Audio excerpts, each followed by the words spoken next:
Users call 1-877-486-248-2048. My goal is to ensure that all of your healthcare needs are met. Call me for an appointment at 725-249-4994. That number again is 725-249-4994. The views and opinions expressed in the following program are those of the program's participants and do not necessarily reflect those of station staff, management, and advertisers. It's time for the most interactive radio program in Las Vegas today. It's time for Pushing the Limits with Brian Shapiro. Brian will talk sports, politics, entertainment, and anything that matters to you. Feel free to call Brian at 702-221-7283. You want answers? I want the truth! Now, Pushing the Limits, here's Brian Shapiro.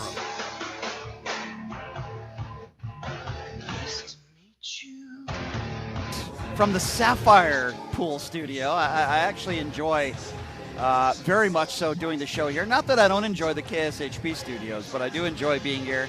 And we got some very special guests here. We're going to be broadcasting live today, as I mentioned, from the Sapphire topless pool, the only topless pool gentlemen's club in all of Las Vegas. And it's going to be a big party today. We're going to be having a lot of fun.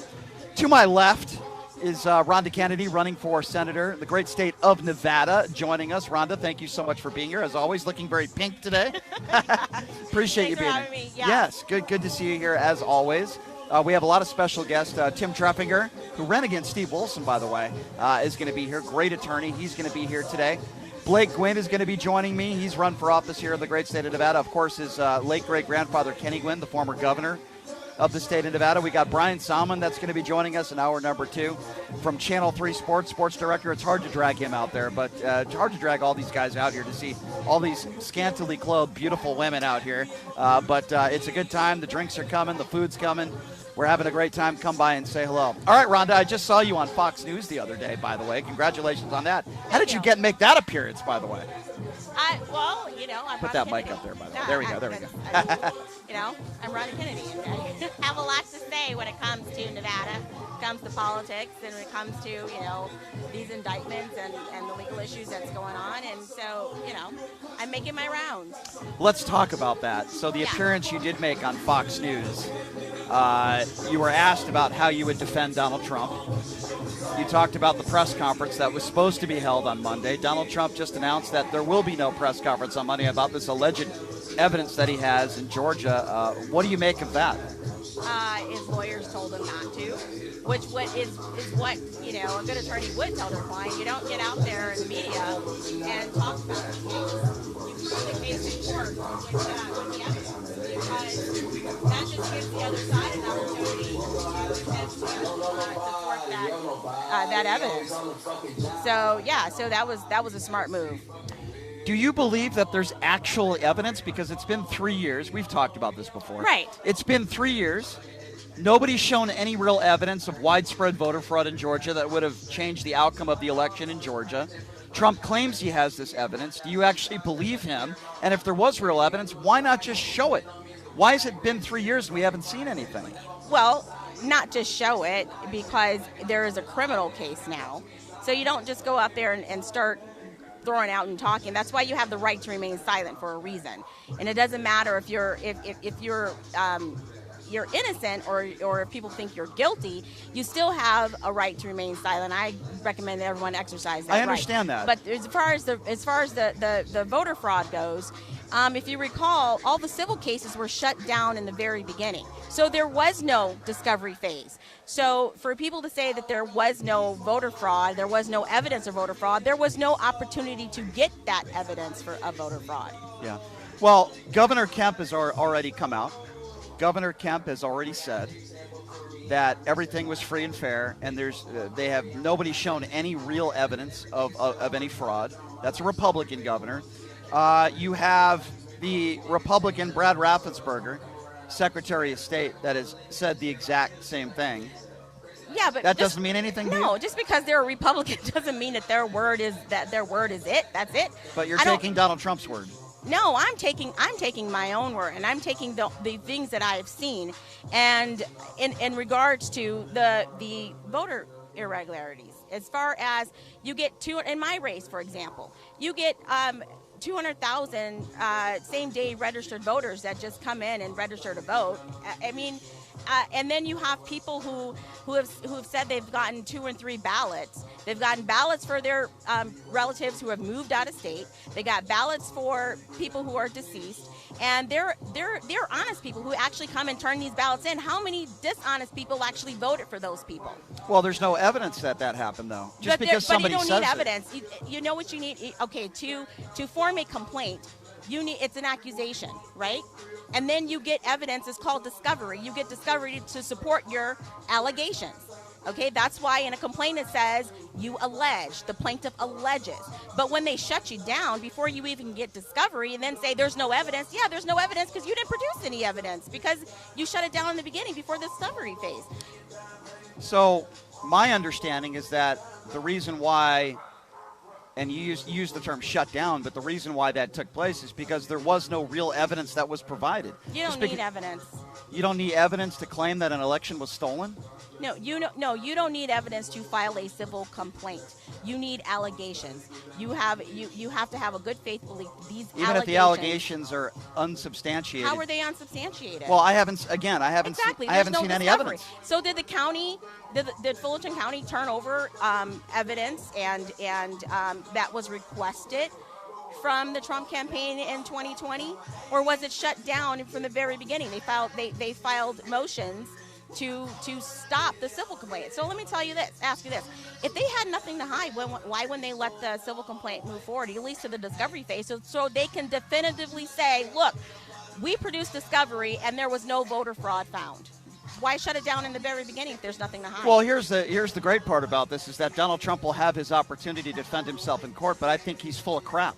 And I think everybody that says that the election was stolen has no idea what they're talking about. I think Donald Trump and his goon attorneys, those who have been saying for years now, like Rudy Giuliani and others that are in this indictment, I think they're full of crap. Yeah. I mean, when you have the governor, when you have the Secretary of State, when you have all these people that said, listen, we haven't seen any evidence of widespread voter fraud, I tend to believe them over somebody like Donald Trump. Okay, when you say I haven't seen any, did they ask for it? Of course they haven't seen it. You're not going to see something you don't ask for. Why won't Donald Trump why won't somebody present it then? And there is a difference between that there was a stolen election and voter fraud. Now, I say that there was voter fraud. To the extent there's always voter fraud. To the extent of the voter fraud, I don't know. So if there was enough voter fraud to overturn the election, then Donald Trump is correct. But if there was just voter fraud and there wasn't enough to overturn the election, then we need to examine the voter fraud, because there should be no fraud in any election. There should be a fair, honest, and open election. And according to the governor, who happens to be a Republican, he says it was. According to the Secretary of State, he says it was. He's human. Just because he's a Republican doesn't mean that he can't lie. He can't just or I shouldn't say lie, but he can't have talking points and say something because that's what he says. Right, but we're not talking about him just because he's understood. But we're not talking about a few people that might have gotten 2 or 3 extra ballots. That's not what we're talking about here. Donald Trump has claimed that he not only won the election, but he won the election in Georgia. And you know the phone call that he had with Brad Rathbun. I heard the phone call. Okay, and beyond inappropriate, saying, "Well, I just need." Inappropriate is not illegal.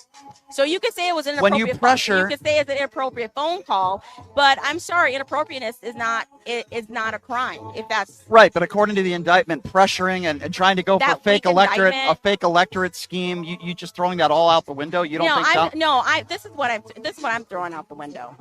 That it's a disgrace that the DA is wanting to get her 15 minutes of fame.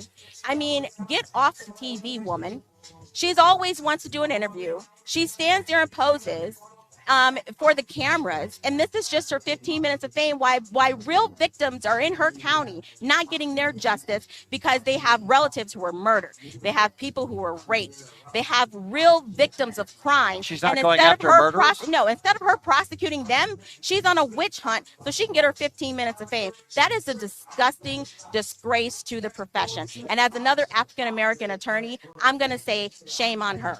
Okay, well, I don't think color of skin should have have any bearing of this. Me. She represents. She represents everybody. She represents no, but what I'm saying that as another attorney, as a woman, as a black woman, she represents me and my profession. When you say we actually have an association for Can it be possible though that Donald Trump did break the law and she might be right? Can't that be possible that maybe he broke the law and maybe the evidence is overwhelming in this indictment? I can say what is not just possible but actually a fact, that there's over 3,000 felony crimes and criminals including murderers who are not being prosecuted in that county right now. And what do they say? Justice delayed is justice denied. And that's what she's doing to all of those victims there. Okay, so I can't speak to any murder that was allegedly committed in that state where she hasn't gone after a specific individual. Last I checked, she has prosecuted plenty of murderers in that state. And so she's begging for, so this is the thing. Just a year ago, she's begging for money so that she can prosecute more cases. Mm-hmm.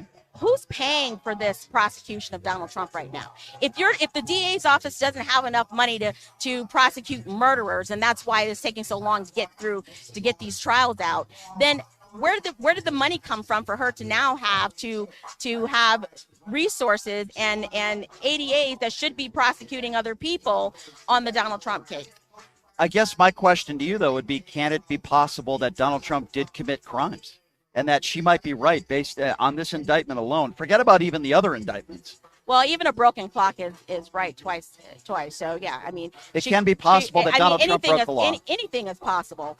Anything is possible. So when it is said and done.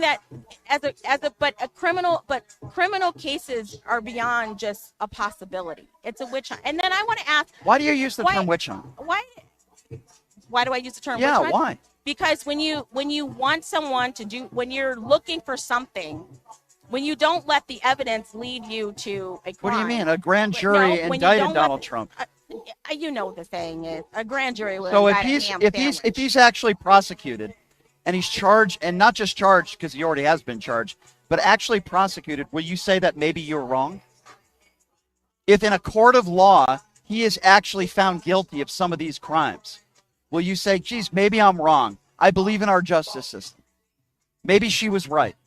Are you willing to do that if it's put in our court system? If there is evidence presented.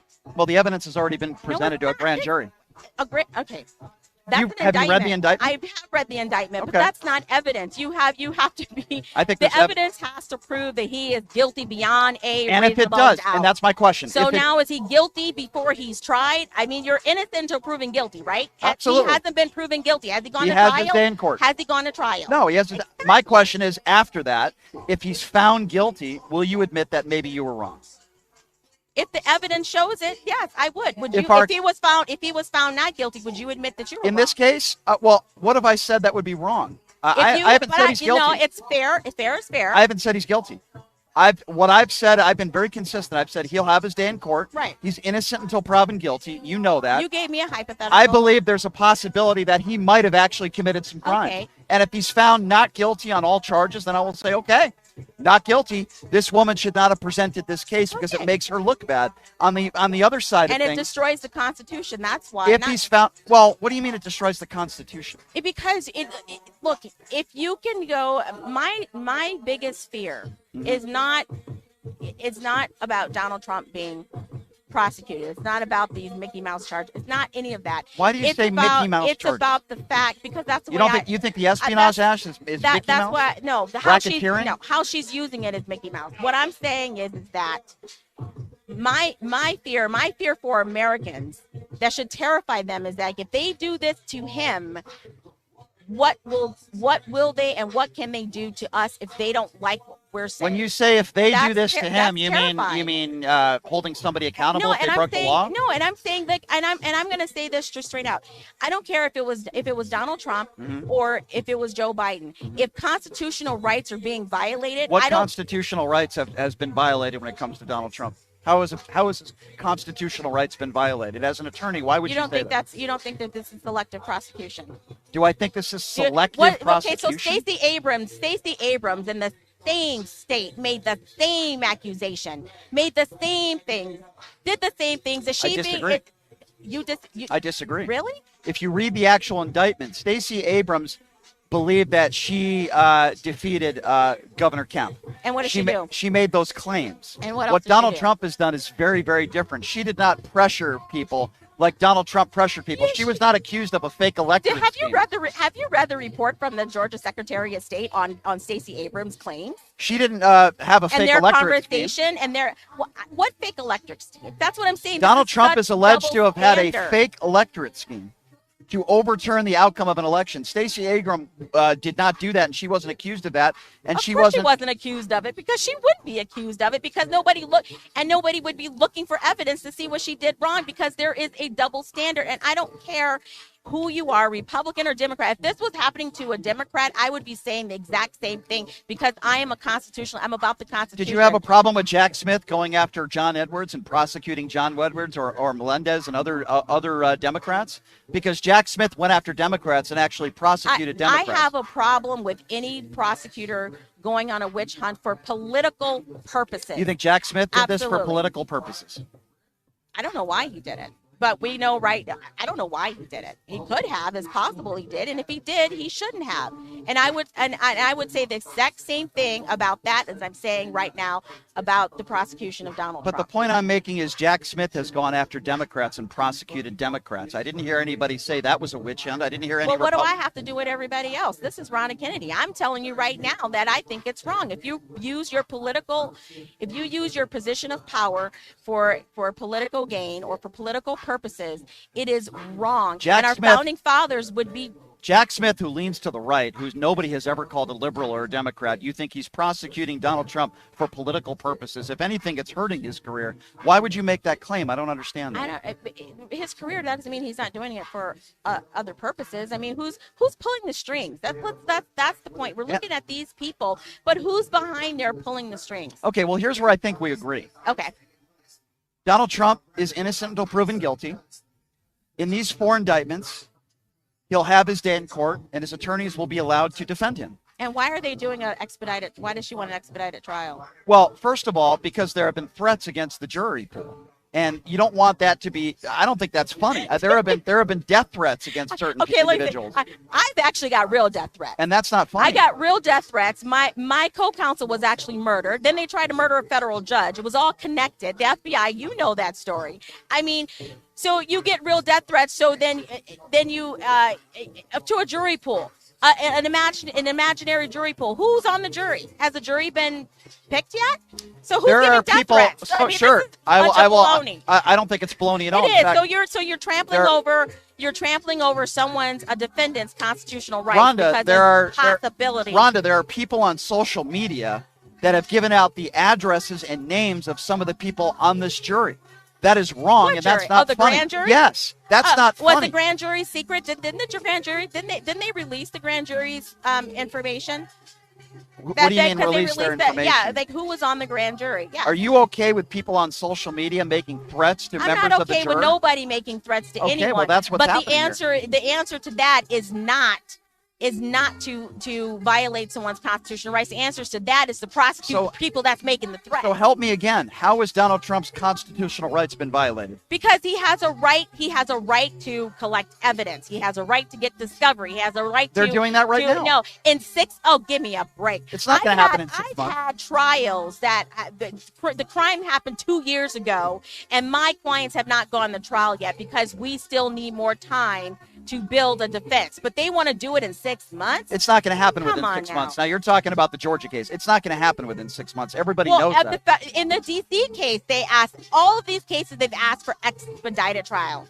Well, they can ask for that. That's not going after Why are somebody's they asking constitutional for it? rights. It is. Why do they want to I expedite don't think trial? so. They have a right to ask for that in the courts. It doesn't mean it's going to happen. Why are they asking for it, though? Well, as I mentioned, first of all, there have been threats against people, that's death baloney. threats. Well, it's not So baloney. let me ask you this. So Sure. having an expedited trial, how is that going to stop the death threats?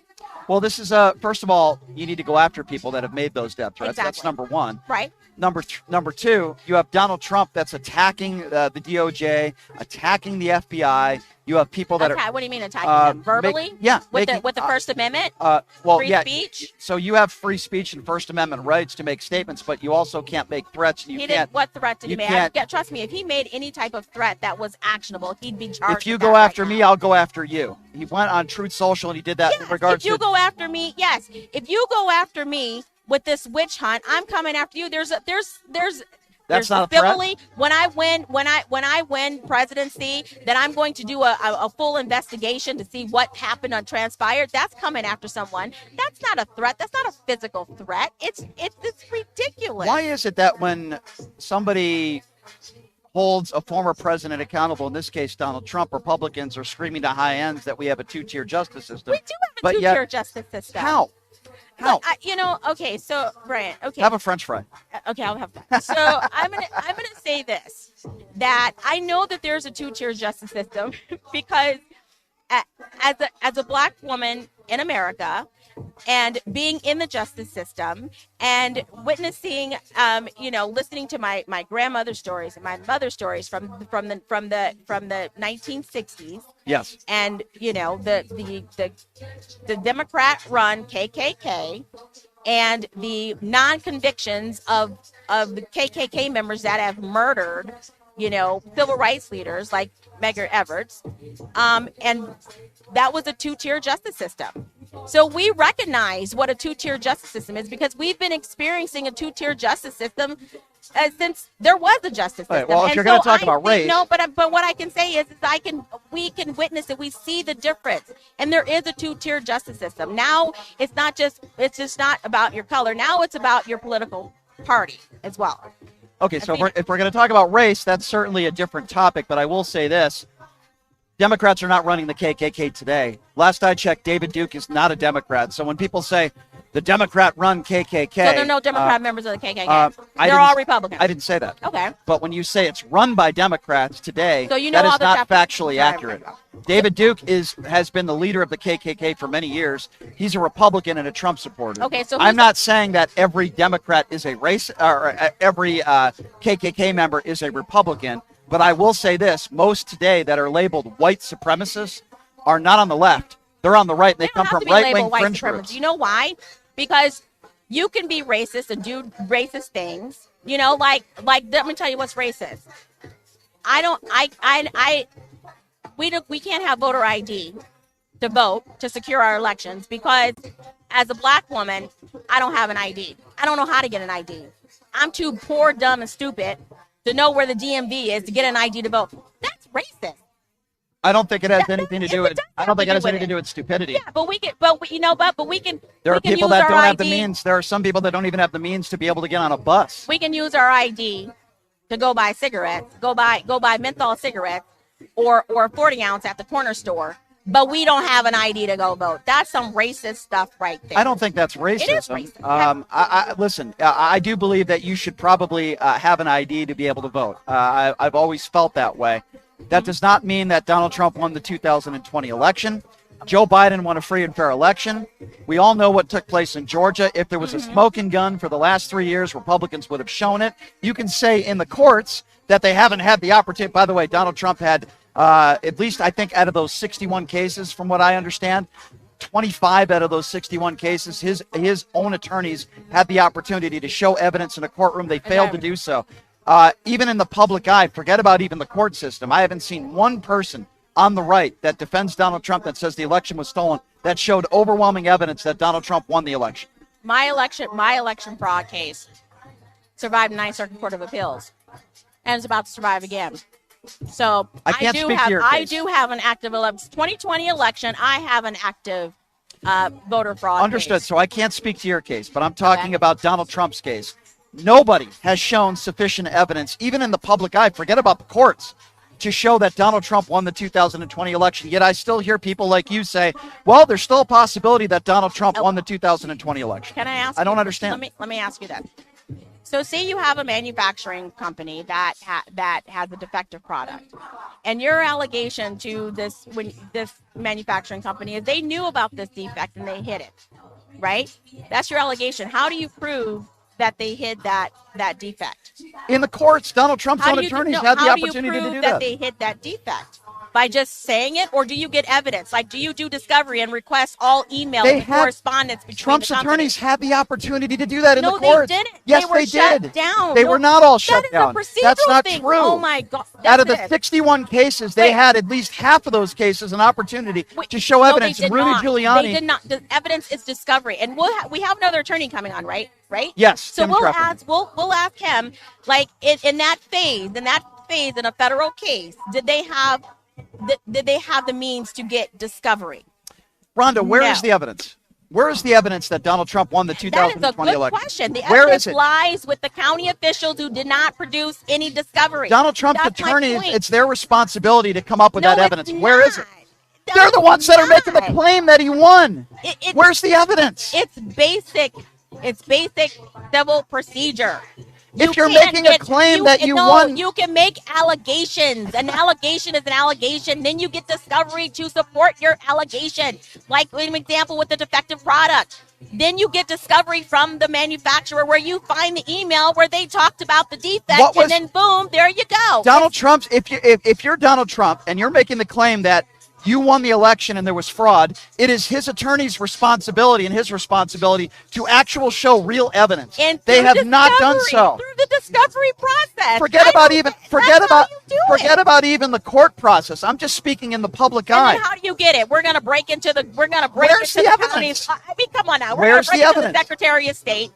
We got another Watergate going on. We're gonna break into the Secretary of State's office and where all the records are in the warehouse, and we're gonna go pull ballots out of boxes, and we're Where gonna was go prepare. where I mean, was it's the absolutely widespread ludicrous. voter fraud? Where was it? Where's the evidence to prove That that? is a good question. It is a good question. I guess It is. I guess Donald Trump can finally get discovery and find out in discovery. Don't you where think that if there voter was a fraud smoking gun, if it was there, How that would they get the smoking gun? That's my question. they're the ones making the claims. But In order to make a if claim they- like that, you have to have some real evidence to back up your No, you opinions. don't. If the So evidence, just throw something at a wall and hope it sticks. no. If the evidence, well, no, but they supported it with affidavits and witnesses who witnessed different events that happened. That's how they got their complaint.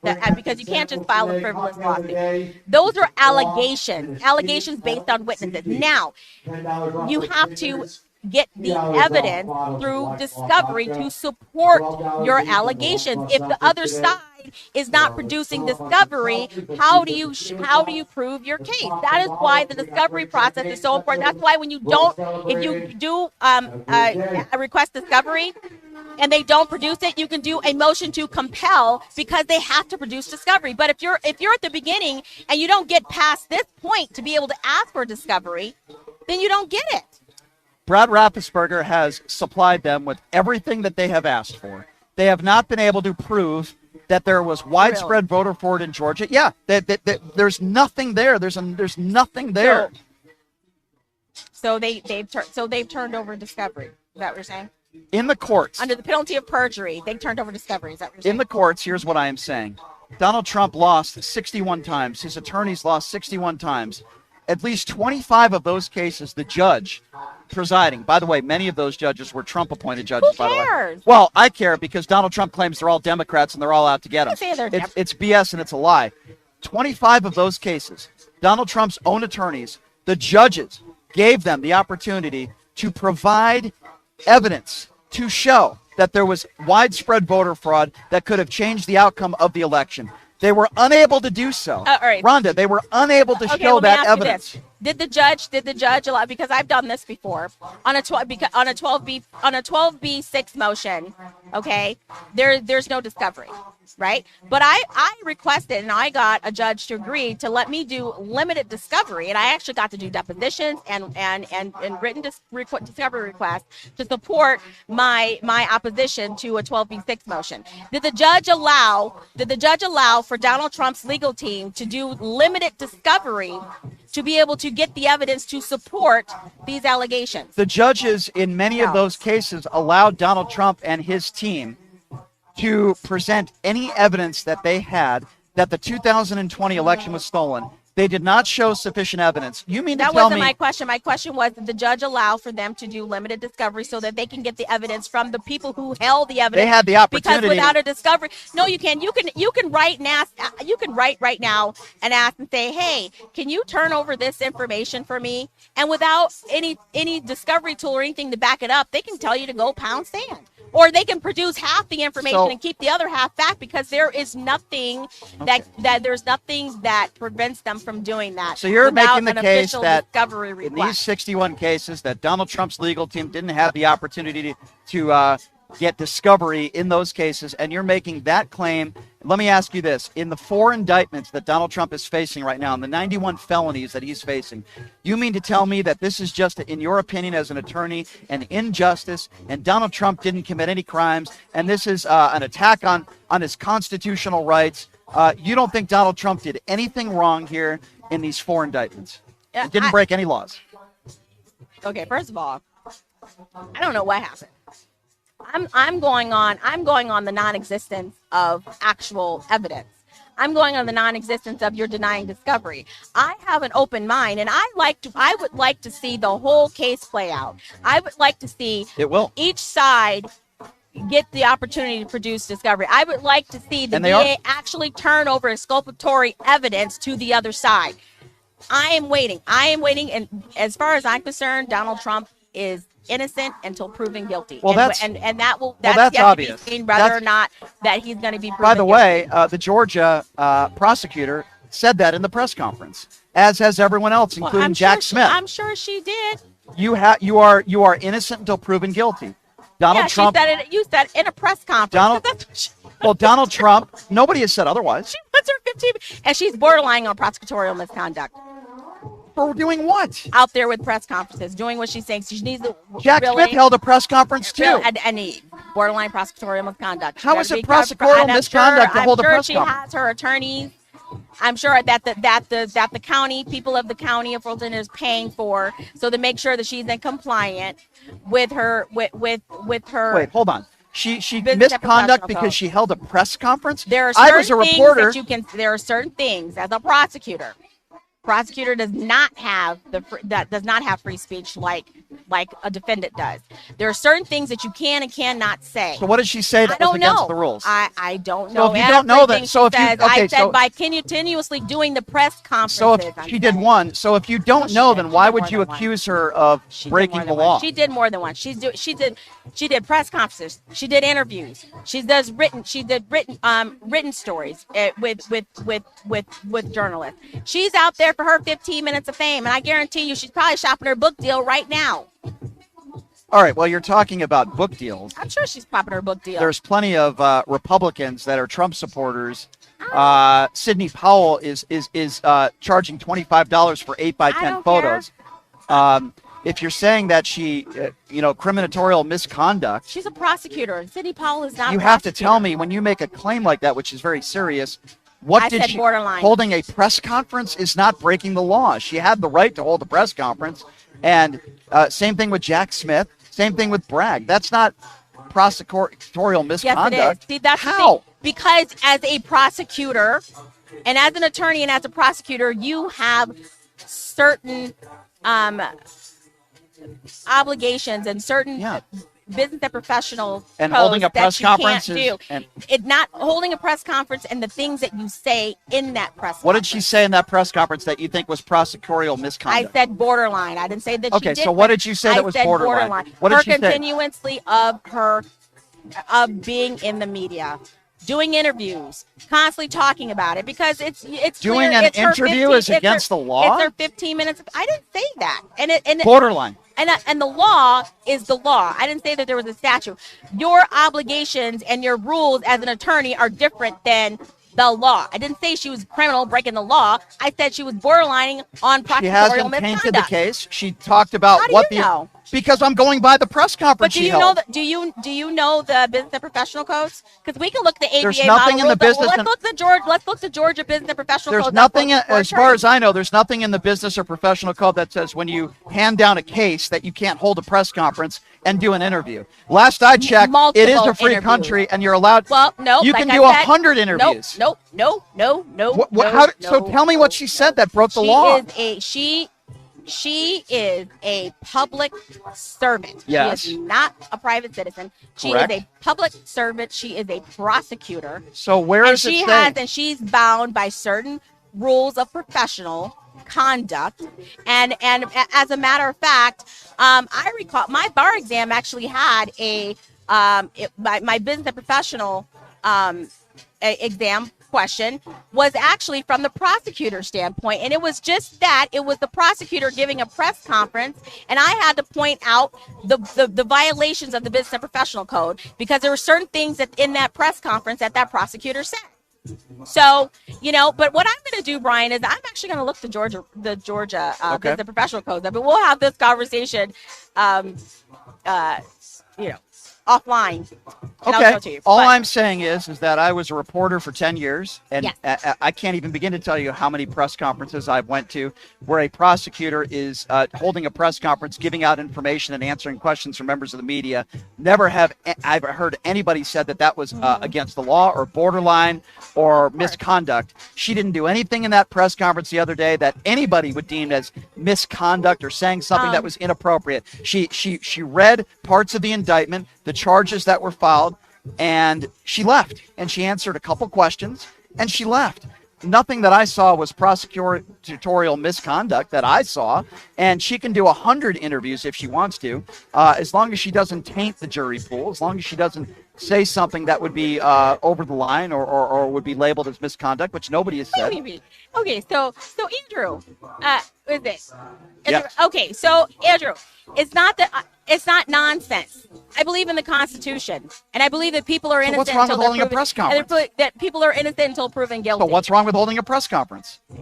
I didn't say there was nothing wrong with holding a press conference. Well, you maybe- I said that there was things that you can't say. Have you ever? Okay, as a reporter for many, many years.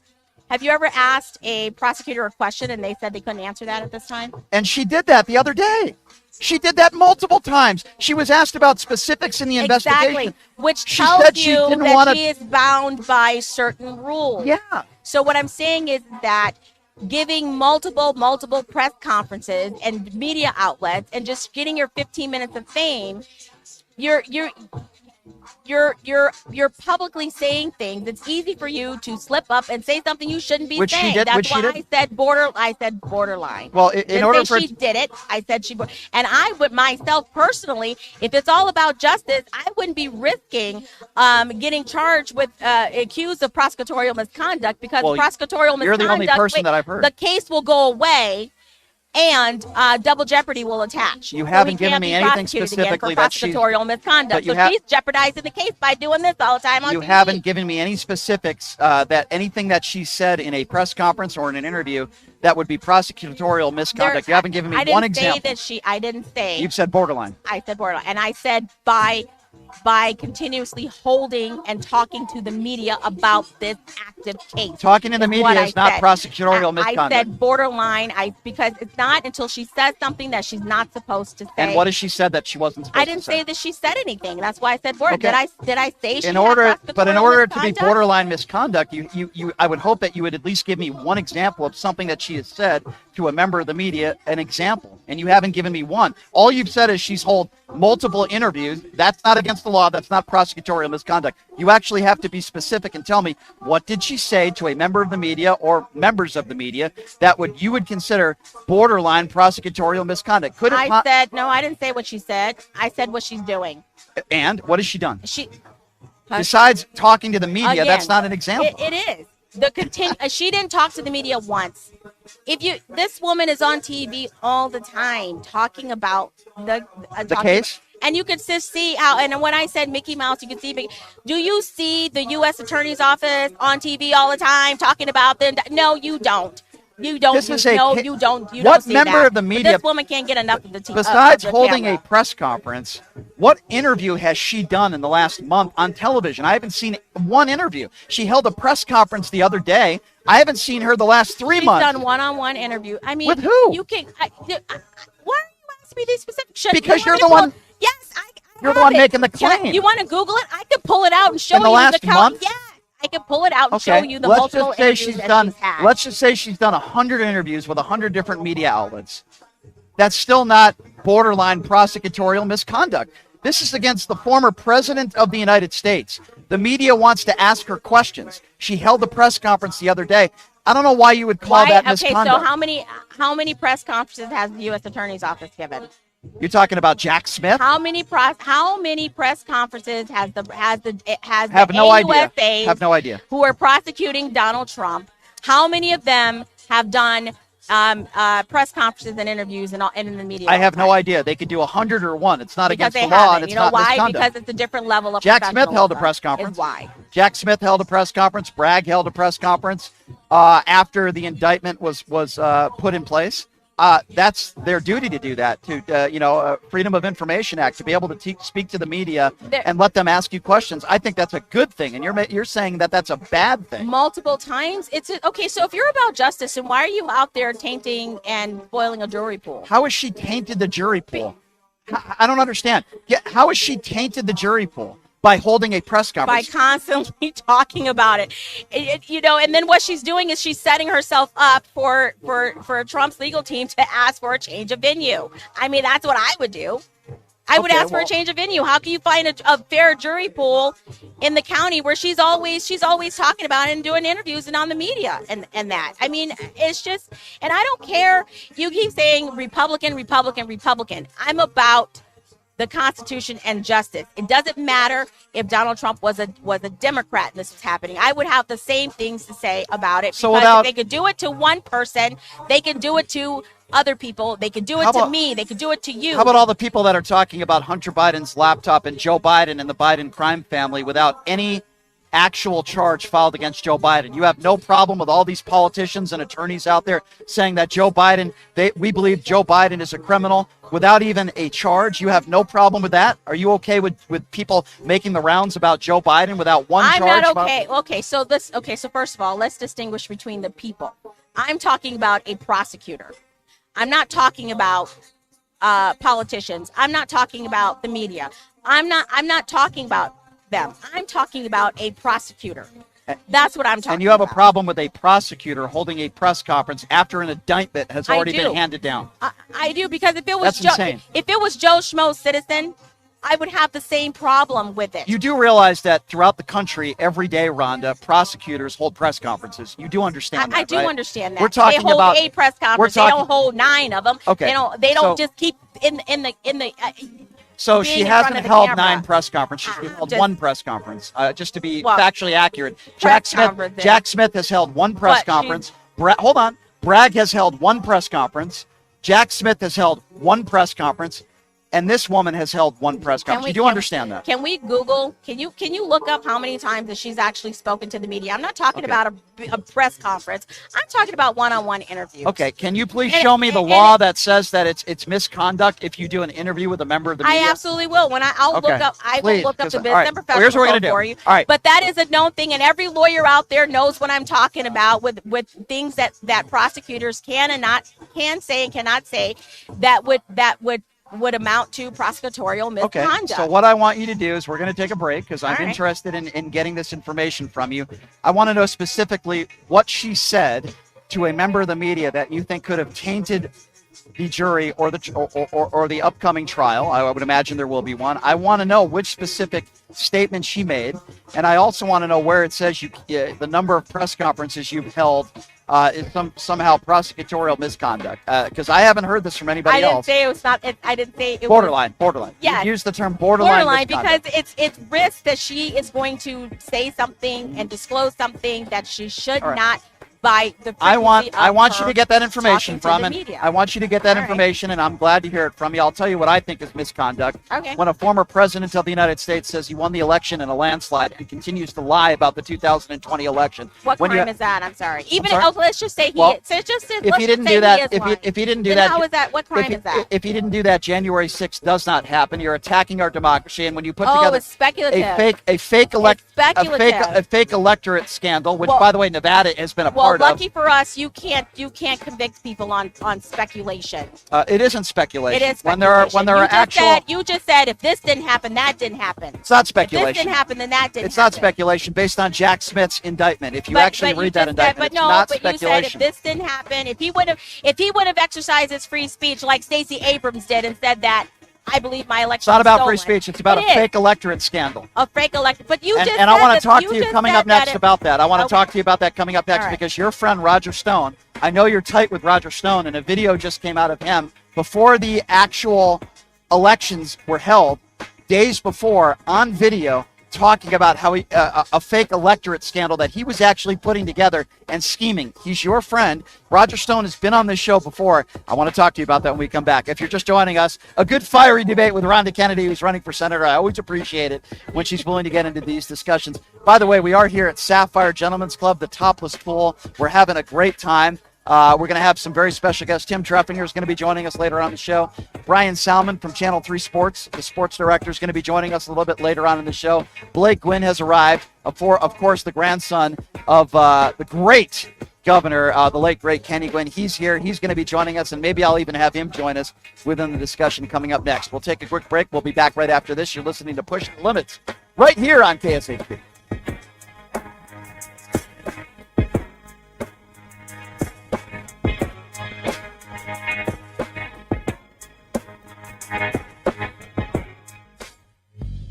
Hey everybody, are you struggling to find a pizza place that reminds you of Brooklyn? That true blue New York style pie? Well, worry no more. Stallone's Italian Eatery Pizza is a knockout. We're located at 467 East Silverado Ranch Boulevard, just off of Premium Road, half a mile east of South Point Casino, just minutes from the Las Vegas Strip. Come by and grab a slice of pie. Plus, check out our Brooklyn-inspired Italian cuisine. Our sandwiches are super. Hero, that is. Because why be a sub when you can be a hero? Stallone's Italian Eatery is here to serve you phenomenal food, Vegas. Forget about it.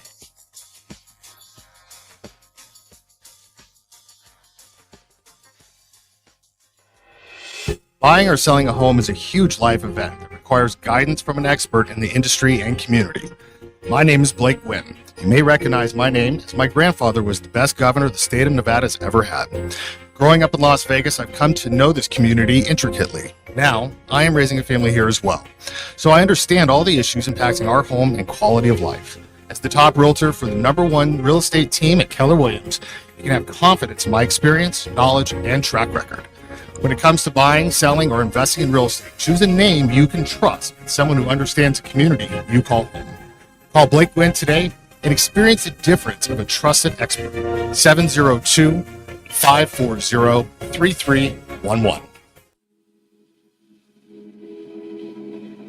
Sapphire Pool and Day Club, the world's only topless gentlemen's day club, introduces its 2023 pool season lineup with a bevy of beauties and social media celebrities throughout the summer who will all host alongside hundreds of Sapphire's topless poolside entertainers. Enjoy brunch in the sun with items like frittata-style omelets, stripping chicken, and French kiss toast before washing it down with signature summertime cocktails. Pen lines, beware. Go Bear! Ladies are welcome to go topless within the day club for the ultimate party. Guests can purchase portable day bed packages, cabana packages, lounge chairs, and more. The best part though? Pushing the Limits will be broadcasting shows every other Friday throughout the pool season with a ton of surprise celebrity guests. Wow! Reserve your spot now. For more info, visit SapphirePoolLV.com or call 702-869-0003. That's 702-869-0003. See you at Sapphire.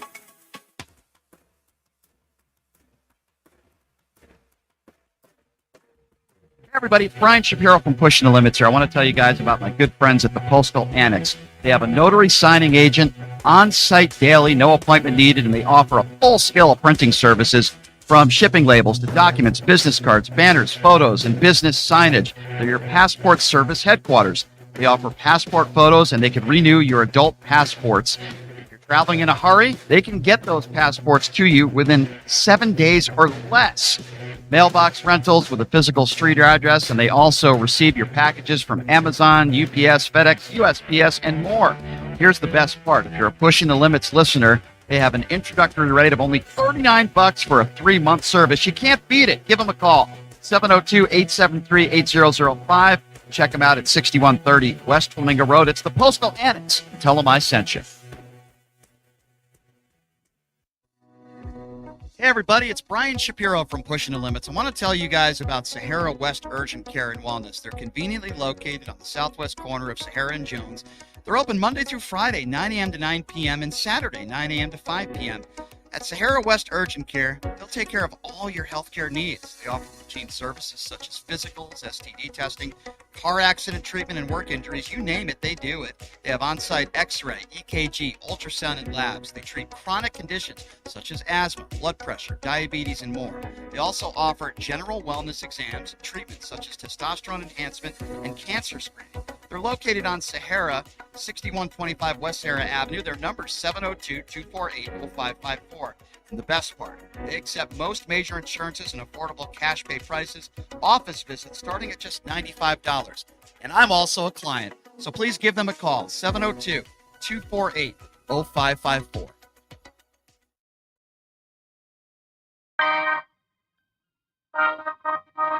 All right, welcome back. It is Pushing the Limits on a beautiful Friday. I heard it's going to be in the low 80s tomorrow. How about that? We got Rhonda Kenny in the house. Her daughter's here, too. That's awesome. We got Blake Gwynn. My dad my dad said, Brian, I want to see some boobs. So I said, come out with me to Sapphire. Wait, let's qualify that, okay? My 26-year-old adult daughter is here. I don't have the triplets here, okay? Fair enough. But we're going to have Blake Gwynn joining us next segment. And Tim Treppinger is going to be out here. We got Brian Salmon, Channel 3 Sports. All right, I want to read some of the comments, Rhonda, because you're stirring it up a little bit here. And first of all, my friend Jim said that Rhonda for Congress is gaslighting. It's for senator, by the way. He said you're gaslighting. Let's read Andrew Mann's comment.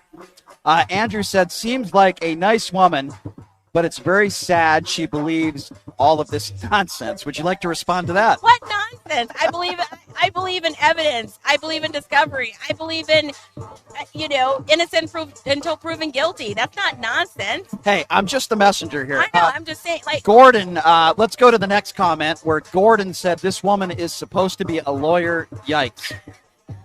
I don't know what Gordon is, but I tell you what, Gordon gets in trouble. He'll be calling the lawyer screaming that, did you do discovery if he's ever sued? So, all right, let's go to the next. Let's go to the next comment. Johnny Lane said she's not careful about what spews out of her mouth. Lots of laughs.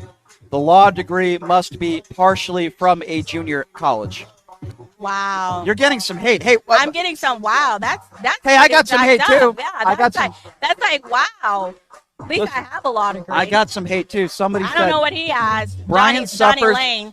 Brian suffers from TDS. Facts do not matter. Also being Trump, the derangement syndrome. I will respond to that. I think what was that? There was a meme where it said that thousands of people got their law degree from Facebook, and so that's where he must have social media law. To be fair, though, discovery is discovery. What did I say? That's not right. Got Rhonda all fired up here. Well, here's how you respond to some of these people. So somebody said Brian suffers from TDS, which is Trump derangement syndrome. I would respond to that by saying you suffer from TFS, which would be Trump fellatio syndrome. And I would say, what have I said that's not a fact? Trump is facing 4 indictments. He is innocent until proven guilty. He'll have his opportunity, him and his attorneys, to defend himself in a court of law. Idiots like that who make statements like that will say I'm a liar or I don't know my facts. I would also ask this person, what have I said that's not factual? All right, let's go to another comment, Rhonda. I got to get you to respond to these. Kenneth, we're going to go to the next comment. So Kenneth said, can she please explain what she means by discovery? If I accuse Brian of stealing my moped, which, by the way, I would never do. I would never steal a moped. I would steal a Lamborghini. Will the judge ask me for evidence to prove he stole it? Can she explain what the procedure is? Go ahead. So that's a good question, and it depends on if the prosecutor, if it's criminal or if it's civil. So if you have to prove it, then yes, it would be civil, and yes, you do, because there are certain elements to for larceny, which is basically theft. So you have to meet each one of those elements. So to say that he stole it, maybe he borrowed it, didn't mean to permanently deprive him of the property. So then it's not really theft at that point. It's not larceny. It falls to a lesser offense, or if it's not theft. It's not larceny. So you get evidence to prove each one of the elements in the crime or in the civil action that you're accusing that person of committing. By the way, Johnny Lane responded and he said, "My degree is business from ASU." I just wanted to share that with you. He did say he does have a degree, not a law degree, but a business degree from ASU, by the way. So just sharing that with you. I'm looking at some of the other statements that others have made. Somebody is commenting on your outfit, saying you're dressed for pool time, which is appropriate, by the way. And there's some I other would people. swim in this. I mean, I have it. Yes. It's a pantsuit jumper. Correct. Well, here's the bottom line. If Donald Trump, as an attorney, which you are, if Donald Trump is actually convicted, will you admit you're wrong? I believe in these 4 indictments there will be convictions. I believe he will be a felon. Will you admit that you were wrong and this wasn't a witch hunt? I would admit that he was duly convicted by a jury, and the jury found him guilty. So if you appear on Fox News, you will. And that's what I said. Did everybody admit that they were wrong about OJ? I mean, there's people still running around here saying that OJ. Well, committed. OJ was found not guilty in a court of law, but he was found liable for the murders. That's a lower standard. And the evidence is overwhelming that OJ was on the scene of the crime. But that's a double standard. What do you mean?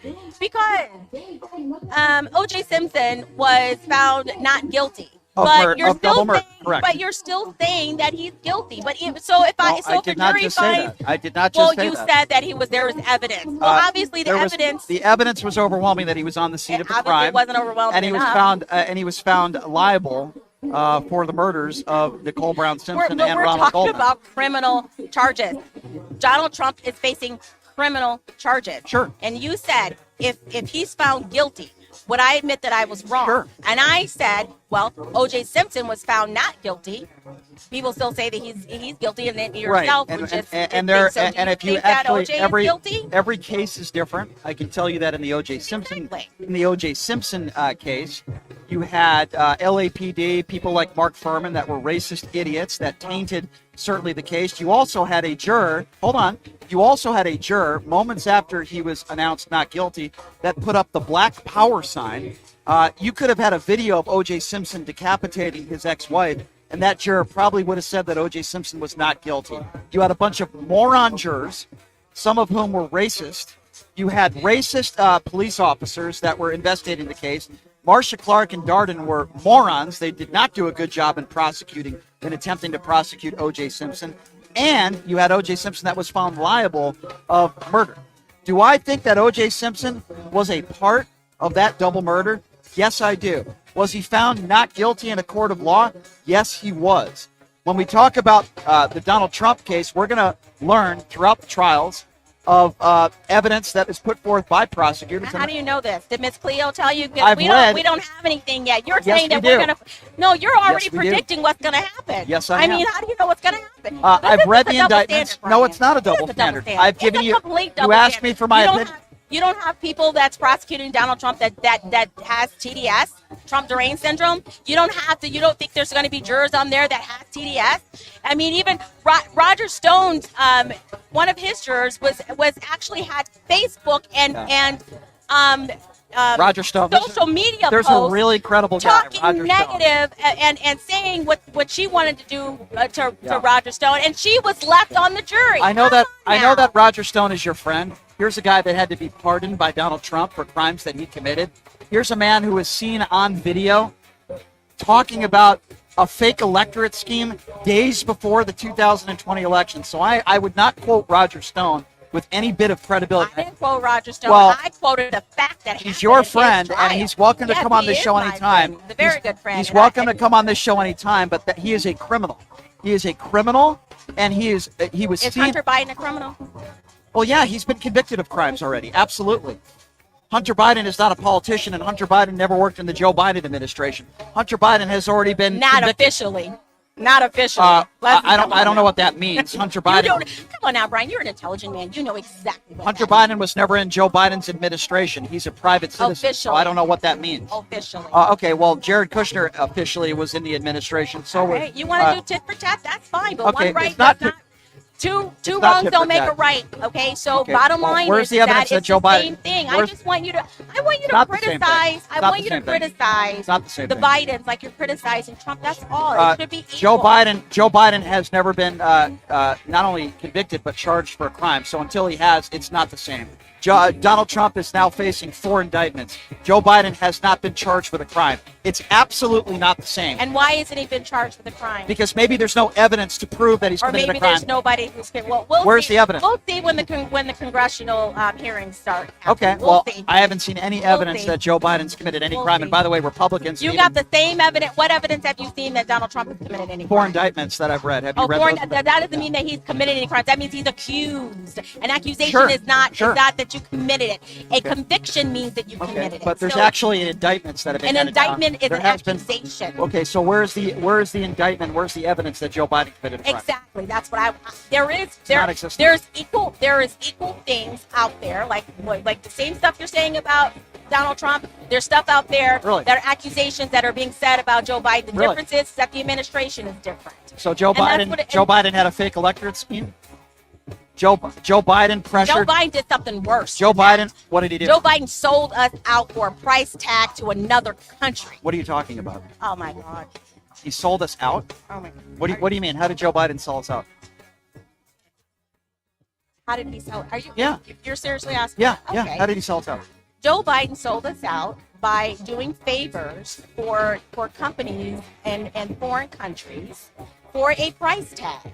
So you're saying financial Hunter gain on his Biden own. and Hunter Biden. I didn't ask you about Hunter Biden. I know. He's a I'm private saying citizen. no. Hunter Biden was the broker. So you don't get No your evidence. It has not been proven, and there's no evidence that Joe Biden committed any crimes or interfered in whatever Hunter Biden's business dealings. There's no No evidence of No that. evidence. The Republicans have No not been able to evidence. show that. No evidence. Comer has not been able to show that. Even McCarthy said that there's no was there evidence. Russian collusion?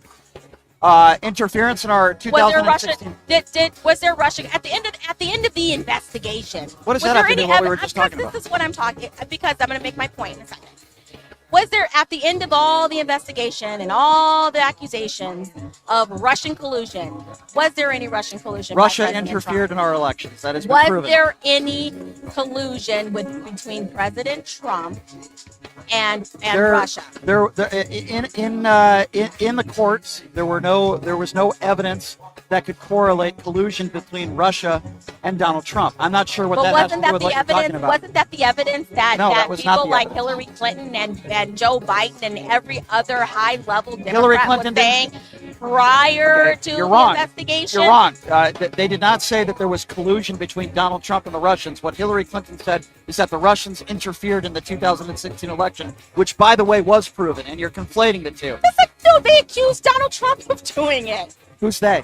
Hillary Clinton never said that on the record. Joe Biden never said that on the record. I don't know where you're getting that from.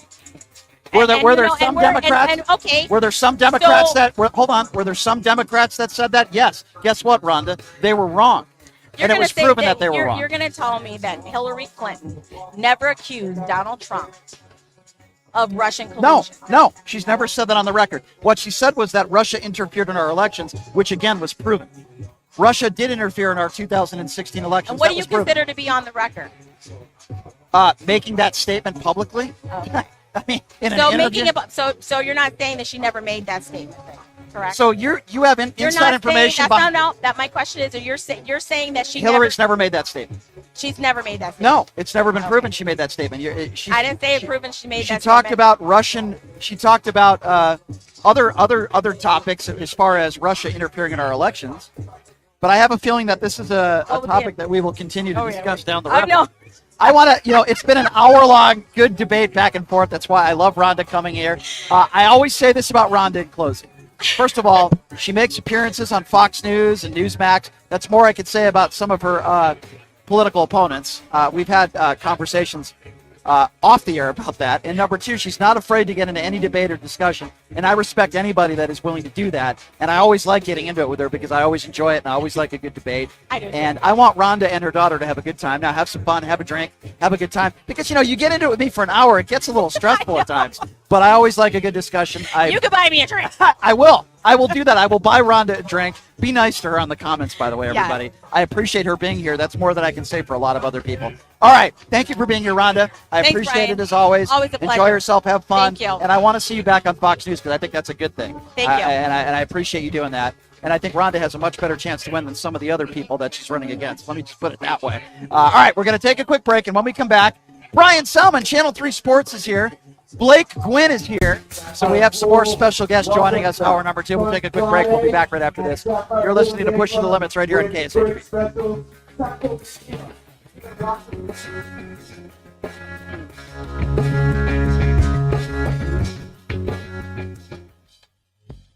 Hey, everybody, are you struggling to find a pizza place that reminds you of Brooklyn?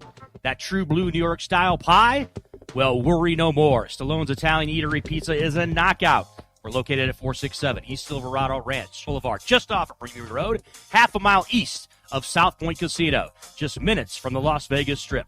Come by and grab a slice of pie. Plus, check out our Brooklyn-inspired Italian cuisine. Our sandwiches are super. Hero, that is. Because why be a sub when you can be a hero? Stallone's Italian Eatery is here to serve you phenomenal food, Vegas. Forget about it.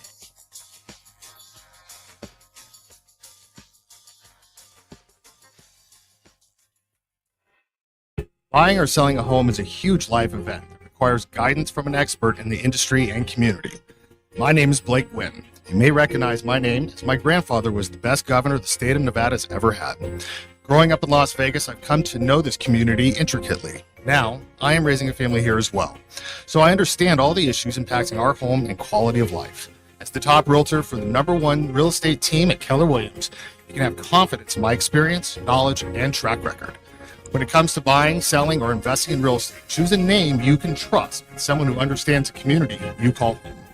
Call Blake Gwynn today and experience the difference of a trusted expert.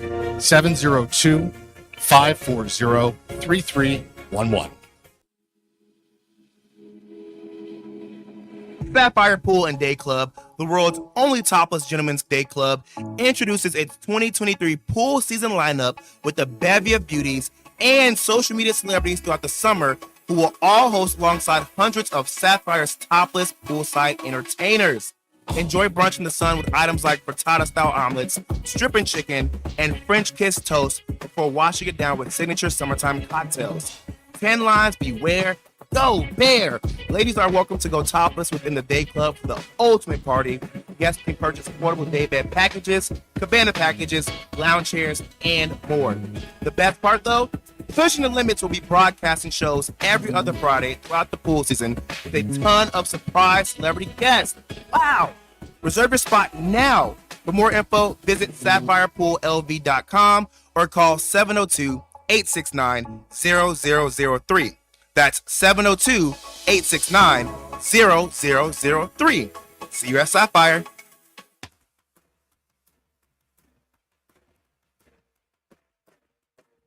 Hey everybody, it's Brian Shapiro from Pushing the Limits here. I want to tell you guys about my good friends at the Postal Annex. They have a notary signing agent on site daily, no appointment needed, and they offer a full scale of printing services from shipping labels to documents, business cards, banners, photos, and business signage. They're your passport service headquarters. They offer passport photos and they can renew your adult passports. If you're traveling in a hurry, they can get those passports to you within 7 days or less.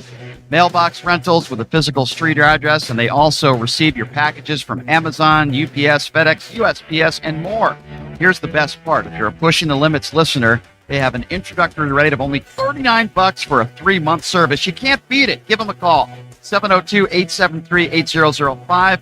Check them out at 6130 West Flamingo Road. It's the Postal Annex. Tell them I sent you.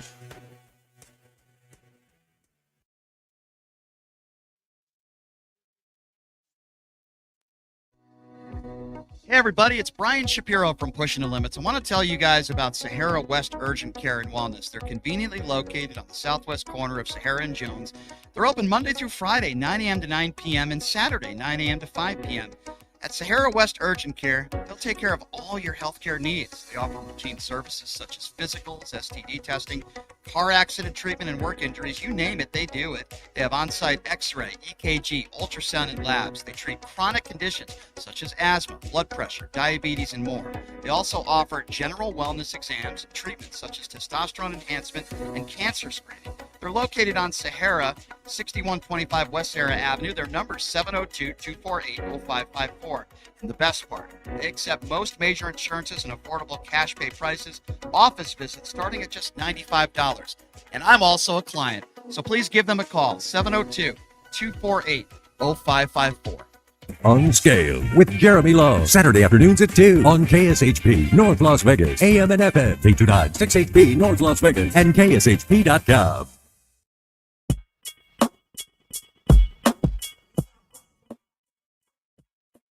All right, welcome back. It is Pushing the Limits on a Friday. Thank you so much for joining us. I want to thank Jackson's Park Grill located at Flamingo and Jones. I was just out there yesterday.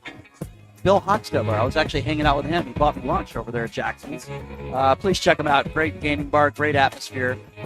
Jackson's Barn Grill. And another good friend of mine who supports the show, I'm sitting next to right now. Of course, he's the grandson of the late, great Kenny Gwynn, phenomenal governor. Been talking about him the last week with some of the guests I've had. And Blake Gwynn from Keller Williams Group joining us right now, who's also run for office himself, right? One day I will. Or you will be running for office one day. Yeah. Yes, I know that coming up in a couple of years, you're considering running for office. It's not considering, it'll happen. So I'm going to be running for County Commission F, Justin Jones and all that corruption. It'll be termed out, and it'll be open race, and that's where I'll start helping within the community, which is, I think, what most politicians should do, and stop failing up or stop running for an office that is so unattainable. And if you actually want to help in your community, then you need to start at the ground level and build your name, and then you can start expanding later on. Amen, brother. I have to mention, we're not in the KSHP studios. If you're wondering where we're at, we are sitting in this beautiful cabana, and I had to drag Blake out here, happily married man, beautiful family, by the way, but I had to drag him out here to this topless pool at Sapphire. The staff is so awesome. The food is great. The drinks are great. Have you ever been out here? What are your impressions of the pool? I have not been out here before. I got to tell you. You don't sneak out at night? No. Your wife doesn't let you out? No, we got the alarm. Sorry to hear that. What do you think of this pool, man? It's awesome here. Actually, it's a really cool little pool. They've got some beer pong out there. They've got some, splashing in the water. I mean, it's a pretty cool little venue. My dad hasn't seen so many boobs his entire life. I don't think he's blinked yet. Yeah, it's incredible. It's incredible. I love this. We have a very eccentric group here. This is great. Rhonda's sitting next to my dad right now, and they're having a nice conversation. She's looking gorgeous in the pink jumpsuit. Yes. Way better looking than me. But this place is so awesome. They treat us so well here. Please come out here. I know we might be having some nasty weather this weekend. You said it was raining where you're at earlier today, but I tell you right now it's beautiful. The beautiful women walking by. The eye candy here is incredible. It's incredible. And, I got to tell you, so I'm born and raised here in Las Vegas. I don't think I've ever heard of a hurricane hitting the West Coast. Yeah, it's weird, isn't it? I've never heard of that. Yeah, it is. So strange. the weather's supposed to be horrendous after today, but right now the weather's absolutely perfect. Guys, come on down here. Say hi to Brian. Come get some food, drinks. Come look at the beautiful women. There's even beautiful guys if it's your cup of tea, Who knows? Well, speaking of beautiful guys, I'm trying to get Chris Wynn out here in a few weeks, so we'll see if we can get that. I still haven't met him. We'll see if we can get that to happen. I feel he avoids me. I think he does avoid you. So I want to talk about a special, you do a lot of charity work, and I went to one of your charity poker tournaments a few months ago. Huge success over there at Red Rock. And I'm so happy that you're going to be collaborating with Arizona Charlies and my friend Al DeLeon, and you guys are going to be working together and putting together this huge charity poker tournament that, of course, PTL is going to be a huge part of, and we want to get as many people as possible at that event. And by the way, I want to win that poker tournament. Yeah. But tell me a little bit about this charity poker event that you got going on. Well, look, a real fun little story. I was sitting down with Al and Arizona Charlie's, and so back when I was 14 years old, we had fake IDs here back in Vegas. It was just something we all had. So we rode our bikes to Arizona Charlie's, parked it on the side of the building, went in there and started gambling. We were 14, 15 years old. So I don't know if Arizona Charlie's loved that story, but it was a good one. So with Pushing the Limit, they're going to be one of our 3 main sponsors for this poker event. So I am the fundraising chair for the Red Shoe Society of Las Vegas. And what that is it's a young professional fundraising arm of the Ronald McDonald House. If you're not familiar with the Ronald McDonald House, sometimes when people who don't have the money or expenses and their kids get sick, with the Ronald McDonald House is they'll take that family in, help provide medical, housing, food, as while the kid gets treatment. And so it's a fantastic organization that is strictly there to help sick children. My job is to help raise money for the house. And so September 28th, Pushing the Limits is helping sponsor the Ronald McDonald House charity poker event at the beautiful and remodeled Arizona Charlie's Casino. They are all about giving back to the locals, and so that's why we partnered with them, especially with Al. And so it's a $100 buy-in. All the proceeds will be going to the Ronald McDonald House. We're expected to have about 100 people, a couple poker pros.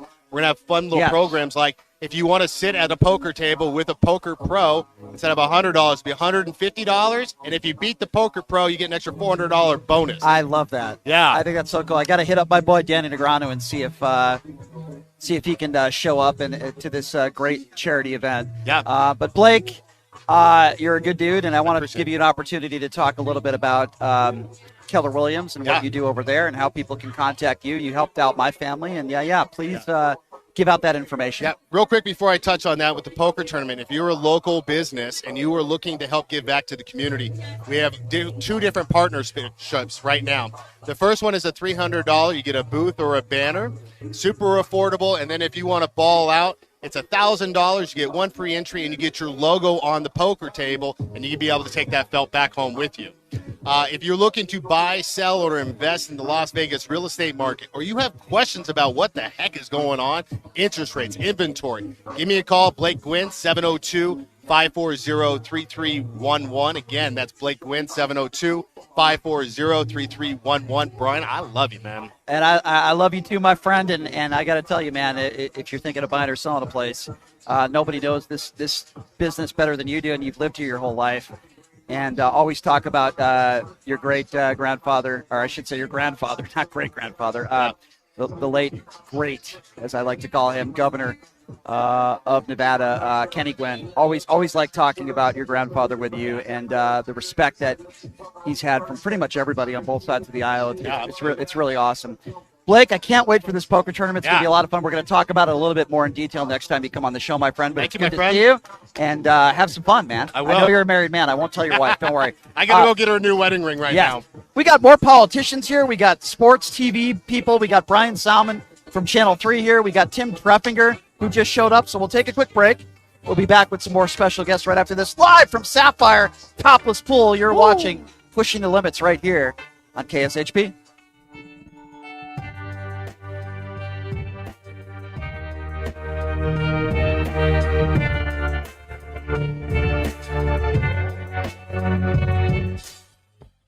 Hey, everybody, are you struggling to find a pizza place that reminds you of Brooklyn?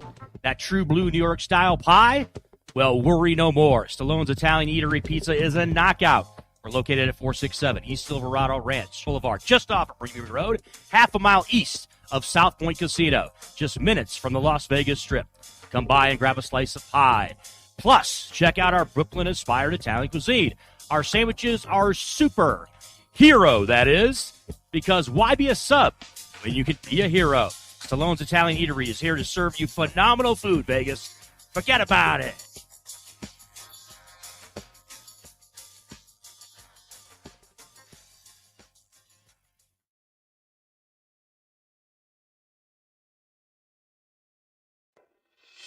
Buying or selling a home is a huge life event that requires guidance from an expert in the industry and community.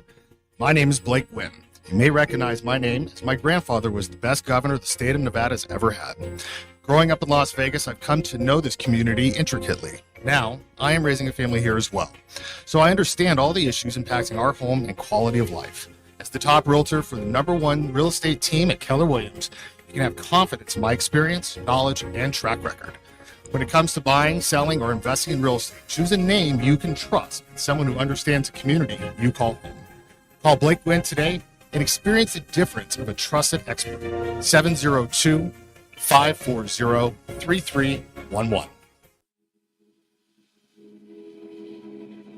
Sapphire Pool and Day Club, the world's only topless gentlemen's day club, introduces its 2023 pool season lineup with a bevy of beauties and social media celebrities throughout the summer who will all host alongside hundreds of Sapphire's topless poolside entertainers.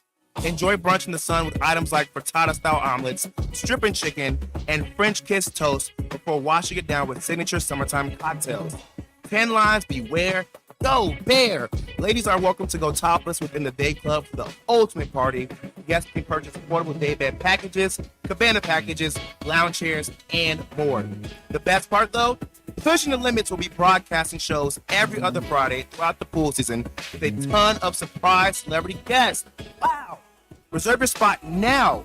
For more info, visit SapphirePoolLV.com or call 702-869-0003.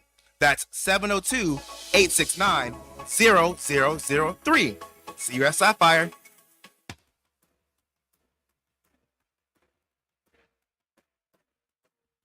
Hey everybody, it's Brian Shapiro from Pushing the Limits here. I want to tell you guys about my good friends at the Postal Annex. They have a notary signing agent on site daily, no appointment needed, and they offer a full scale of printing services from shipping labels to documents, business cards, banners, photos, and business signage. They're your passport service headquarters. They offer passport photos, and they can renew your adult passports. If you're traveling in a hurry, they can get those passports to you within 7 days or less. Mailbox rentals with a physical street address, and they also receive your packages from Amazon, UPS, FedEx, USPS, and more. Here's the best part. If you're a Pushing the Limits listener, they have an introductory rate of only $39 for a 3-month service. You can't beat it. Give them a call. 702-873-8005. Check them out at 6130 West Flamingo Road. It's the Postal Annex. Tell them I sent you. Hey everybody, it's Brian Shapiro from Pushing the Limits. I want to tell you guys about Sahara West Urgent Care and Wellness. They're conveniently located on the southwest corner of Sahara and Jones. They're open Monday through Friday, 9 a.m. to 9 p.m. and Saturday, 9 a.m. to 5 p.m. At Sahara West Urgent Care, they'll take care of all your healthcare needs. They offer routine services such as physicals, STD testing, car accident treatment, and work injuries. You name it, they do it. They have on-site x-ray, EKG, ultrasound, and labs. They treat chronic conditions such as asthma, blood pressure, diabetes, and more. They also offer general wellness exams and treatments such as testosterone enhancement and cancer screening. They're located on Sahara, 6125 West Sahara Avenue. Their number is 702-248-0554. And the best part, they accept most major insurances and affordable cash pay prices, office visits starting at just $95. And I'm also a client, so please give them a call, 702-248-0554.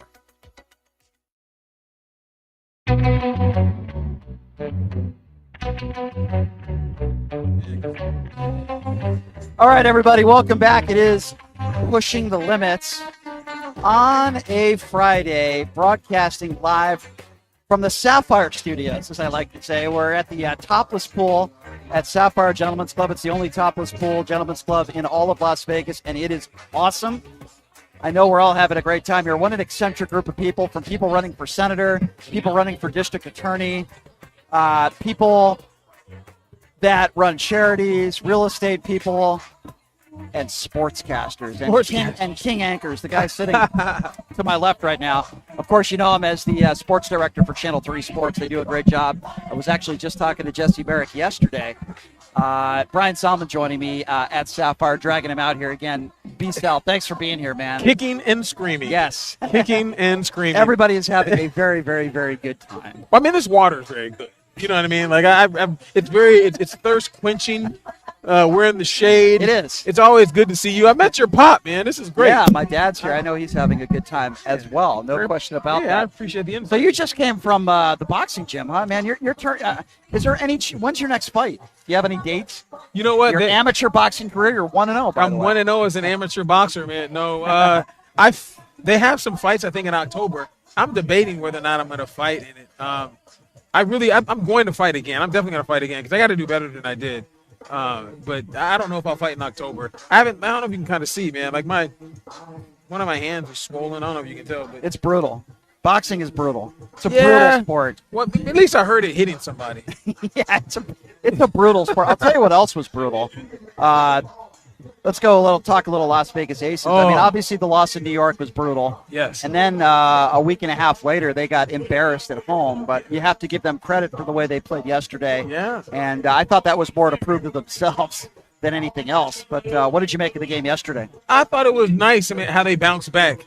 The fact that the Commissioner's Cup game doesn't count against their regular season record. Correct. So they're still, I believe, 16-0 at home this season. So that was good for them. They needed to get a bounce-back win over them. Really, I think something that a lot of people are kind of overlooking is the fact that they don't have Candace Parker. And even though she hasn't had a great season, she rebounds the ball well, she's long, and she plays defense. And that's something that they need. And she initiates your offense. So that's something that they really are missing because when they're playing with Kia Stokes on the floor, they're playing 4-on-5. I'm sorry, but Stokes is just offensively, she is just terrible. She is an offensive liability. I'm trying to be respectful here. She is an offensive liability and just a liability on the floor. I don't even think she's that good of a rebounder or a defensive player. She's okay. And I'll give her that. I mean, she rebounded. She's okay. She blocked shots. She wasn't rebounding against the Liberty the first two times they met this year, that's for sure. Well, she didn't play a whole lot. I mean, because she recognized, I mean, Becky recognized it. Like, they need more out of her. They need more out of her. Yeah. And there's no question that getting Candace Parker back is going to help. Yes. I still think the Liberty are the better back. team. I don't think so either. I still think the Liberty are the better team on paper. What do you say? Well, if they have Candace, I don't think they're the better team. I think without Candace, I think it's even. Really? Yeah. I think the Liberty are much better physically underneath the basket. I would agree with that. And I think in playoff basketball, I think that's number one. Who's more physical? Who can win the battles underneath the basket? And Asia Wilson's going to struggle. I mean, she struggled even yesterday. She didn't score in the first quarter, and then she picked it up in the second quarter. But listen, she was 21. Yes, she did have a good game through three quarters. She played very well.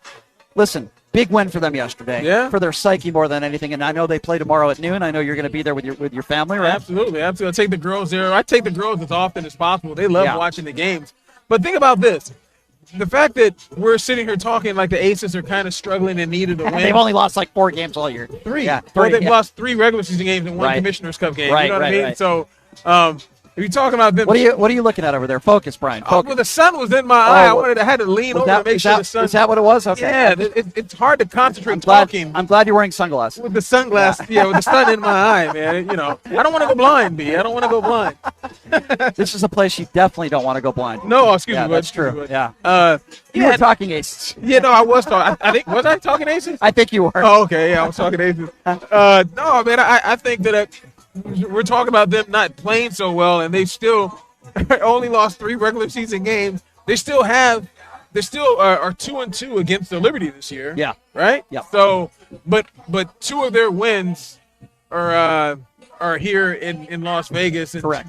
The Liberty have won on their home court, so that bodes well for New York. I can't wait for them to play, man. I can't wait for them. Yeah, I can't wait. Hopefully it'll be the WNBA Finals. Yes. I think everybody would assume that, but you never know. So, yeah, you never know. Everything okay? You're squirming a little bit. Yeah, like my right? arm was hurt. I had to make sure that the arm is going this way. I told you I was boxing today, so I got to make sure the right is good, the left is good. Very understood. Man, I got to keep the rotator cuff when I'm doing this. You know? Very much understood. I also wanted to ask you a little bit about the Raiders. I wanted to talk a little Raiders with you because good performance last week. What do you got there, by the way? What beverage do you have there? What is that? Strawberry chocolate shake. Wow, I didn't even know they did shakes here. No, they have incredible. They serve Fat Burger. Oh, that's right. They have fat. That's right. I love Fat Yes, Burger. yeah. That shake looks really good, by the way. Man, that doesn't look bad at all. I wanted to ask you about the Raiders. Of course, last week, good performance, even though it's only a preseason game. I think they've won, 8 Have they won 5 preseason games in a row now? That's right. That didn't really help them last year. What do you make of this? What do you make of the preseason, and how much do you put into success that they might have during the regular season? That's a really good question, man, because I don't put anything into it. Neither do I. The thing that you can put into the training camp area is the fact when the Raiders have had joint practices with the 49ers, and it looked good in the joint practices, and that's when the starters play. So their defense did well against the 49ers during their joint practices, and that translated to the game. They're having joint practices right now with the Rams in California, and then they're going to play the Rams on Saturday. And all I've heard is that the joint practices in LA have not gone as well as they did here in Las Vegas. So that tells me that, the team maybe isn't progressing as well as they would like them to. So I don't know, but you never see anybody anymore in the preseason, which is. Yeah. Here's my opinion, and I want to get your take on the regular season. And I mean, I look at their schedule and I say to myself, they could be 2-5, 2-6 to start the year. Yeah. I'm no more of a Garoppolo fan than I am a Derek Carr fan. Both capable quarterbacks.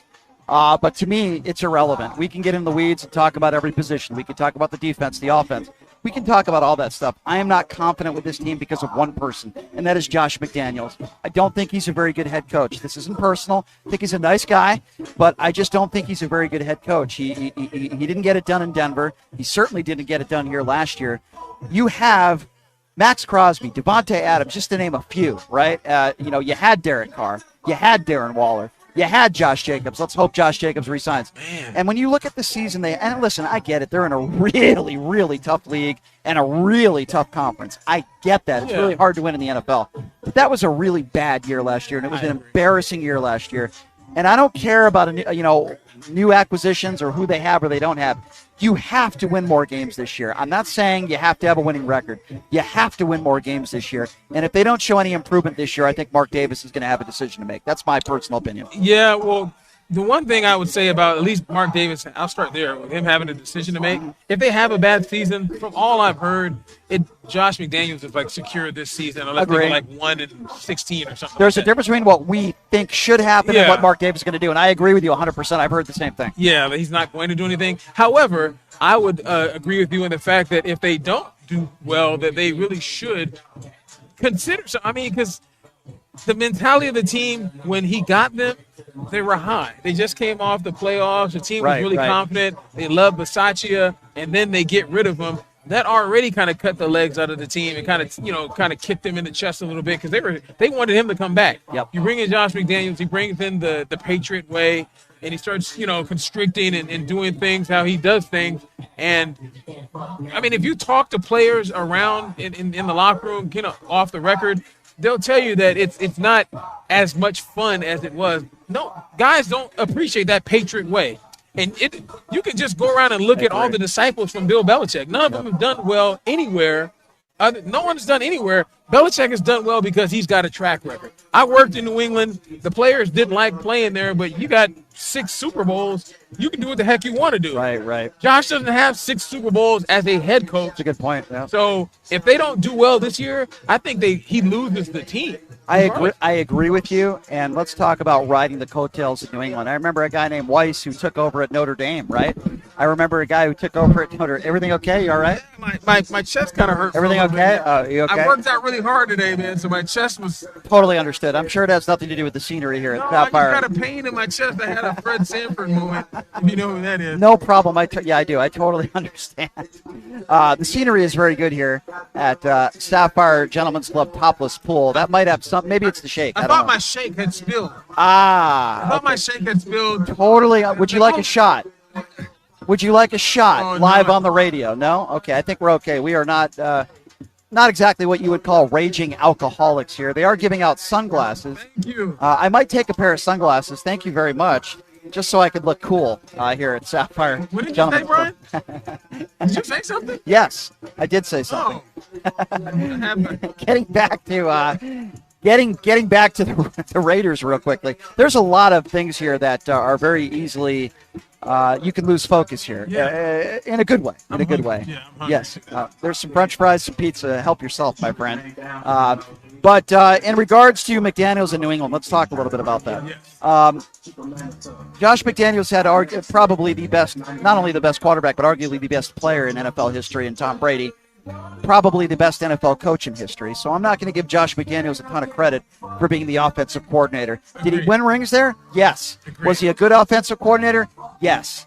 But there's a difference between being the offensive coordinator for the best quarterback and the best coach to ever live and now being a head coach in the NFL. I don't know why Mark Davis hired him. Listen, I hope I'm wrong. At the end of the year, if somehow they do something miraculous like make the playoffs, which I don't think they will, then I would love to go on the air and say, man, I was wrong about Josh McDaniels. This guy can coach. Yeah. You know, I just don't think that's the case here. It's hard to believe that that's what's going to happen. Obviously, us working in Las Vegas, our jobs are a lot more fun. Sorry about that, guys. That's all right. Our jobs are a lot more fun when the teams that we cover do well. You know, like no question. It's a lot more fun when the Golden Knights are playing well. It's a lot more fun when the Raiders are playing well. It's a lot more fun when the Aces are playing well. Goodness gracious, it is a lot more fun. It is. But, a lot more fun when you're doing a radio show at Sapphire Topless Pool. Man, I'm glad I have a friend named Brian that invites me to come do his show. But it is a lot of fun. Yeah, I have a hard time seeing them make the playoffs. In a perfect world, Josh Jacobs comes back by the first game of the season. Him and Zamir White split and they do well together. Jimmy Garoppolo plays at least 15 games. When has he done that? But he plays in a perfect world. He plays at least 15 games. In a perfect world, yeah. And the defensive line, someone else gets to the quarterback other than Max Crosby. Yes. Other than Max just can't do it by Max himself. Crosby. Yes. Let me ask you this. You've been to a lot of practices, and you've been around this team a lot. What do you think the chemistry is with this team? You know, I know Max Crosby got into a little physical altercation the other day. I don't think that's a big deal. But what do you think? I mean, you know, a lot of rumors circulating that Davante Adams doesn't have the best relationship with Josh McDaniels, which, by the way, I tend to believe for a lot of different reasons. The way Derek Carr was treated, I thought was disgusting. I don't mind getting rid of Derek Carr. It's the way the organization did it that I didn't like, and I think Davante left a bad taste in his mouth. Yeah, that Patriot way. Yeah. So what do you make of the relationship that McDaniels and the coaching staff has with the players, and then players with other players, the chemistry? What do you make of that? Well, as far as the players with other players, I think it's fantastic. I think the guys amongst themselves, they love each other. They're a brotherhood, and you can't have a successful team if you don't have that 95% of the time. If your team doesn't like each other, you're not going to do all that well. Sometimes you can have that Kobe Shaq thing where they kind of respect each other. But usually guys need to get along. Like, for instance, the Aces, they loved each other last year. That's why they played so well. So as far as the team, I think they're great. As far as, like, the players, specifically Davante Adams, all you had to do was listen to the comments that he made, you know, talking about the coaching staff. Think about Josh Jacobs and the comments he made last year when they would go get away from the run. You know, like a post-game comment, he talked about them getting away from the run and them losing the game. He was the leading rusher in the NFL. Give him more carries. And obviously how they treated Derek Carr, it didn't sit well with Davante. He actually said that last year. I think the players with the coaches have a professional relationship, similar to the players and Bill Belichick in New England. They have a professional relationship. They treat it like business. I don't know why the guy in the microphone in the back he screams into the microphone. He's yelling into the microphone. I don't know if you know, but microphones amplify your voice. They make your voice louder. That is true. Yeah, you don't have to yell into it. I don't know if you knew that. But. I did not know that. But you know what? Hey, they're doing their thing here. Yeah. I agree with everything you just said. How many games do you think the Raiders win this year? Man, they played 17 now, right? Yeah. So I don't think they're above 500. That's my personal You know what? I'm a glass half full kind of a guy, Brian. I keep the glass half full, baby. I think the Raiders win. You know what? If all things being equal, like I said, all things being good, Jimmy Garoppolo playing at least 15 games. He plays at least 15 games. The Raiders win 10. Really? You think they can win 10? The over-under, by the way, is 6.5 games. I like the under. I think they win 6 games this year. Wow, I definitely go with the over. I think they win 5 or 6 games this year. Why do you think they're capable of winning 10 games? I say if Jimmy Garoppolo plays 15 games. If they have their starting quarterback for at least 15 games. So here's why I disagree with you. Okay. And you very well might be right.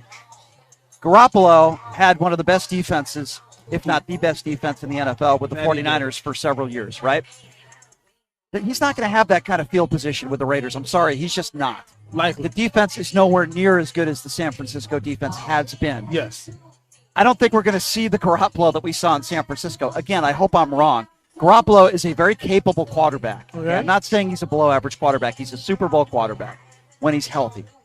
But he's going to have to march the ball downfield much more than accustomed to when he was in San Francisco.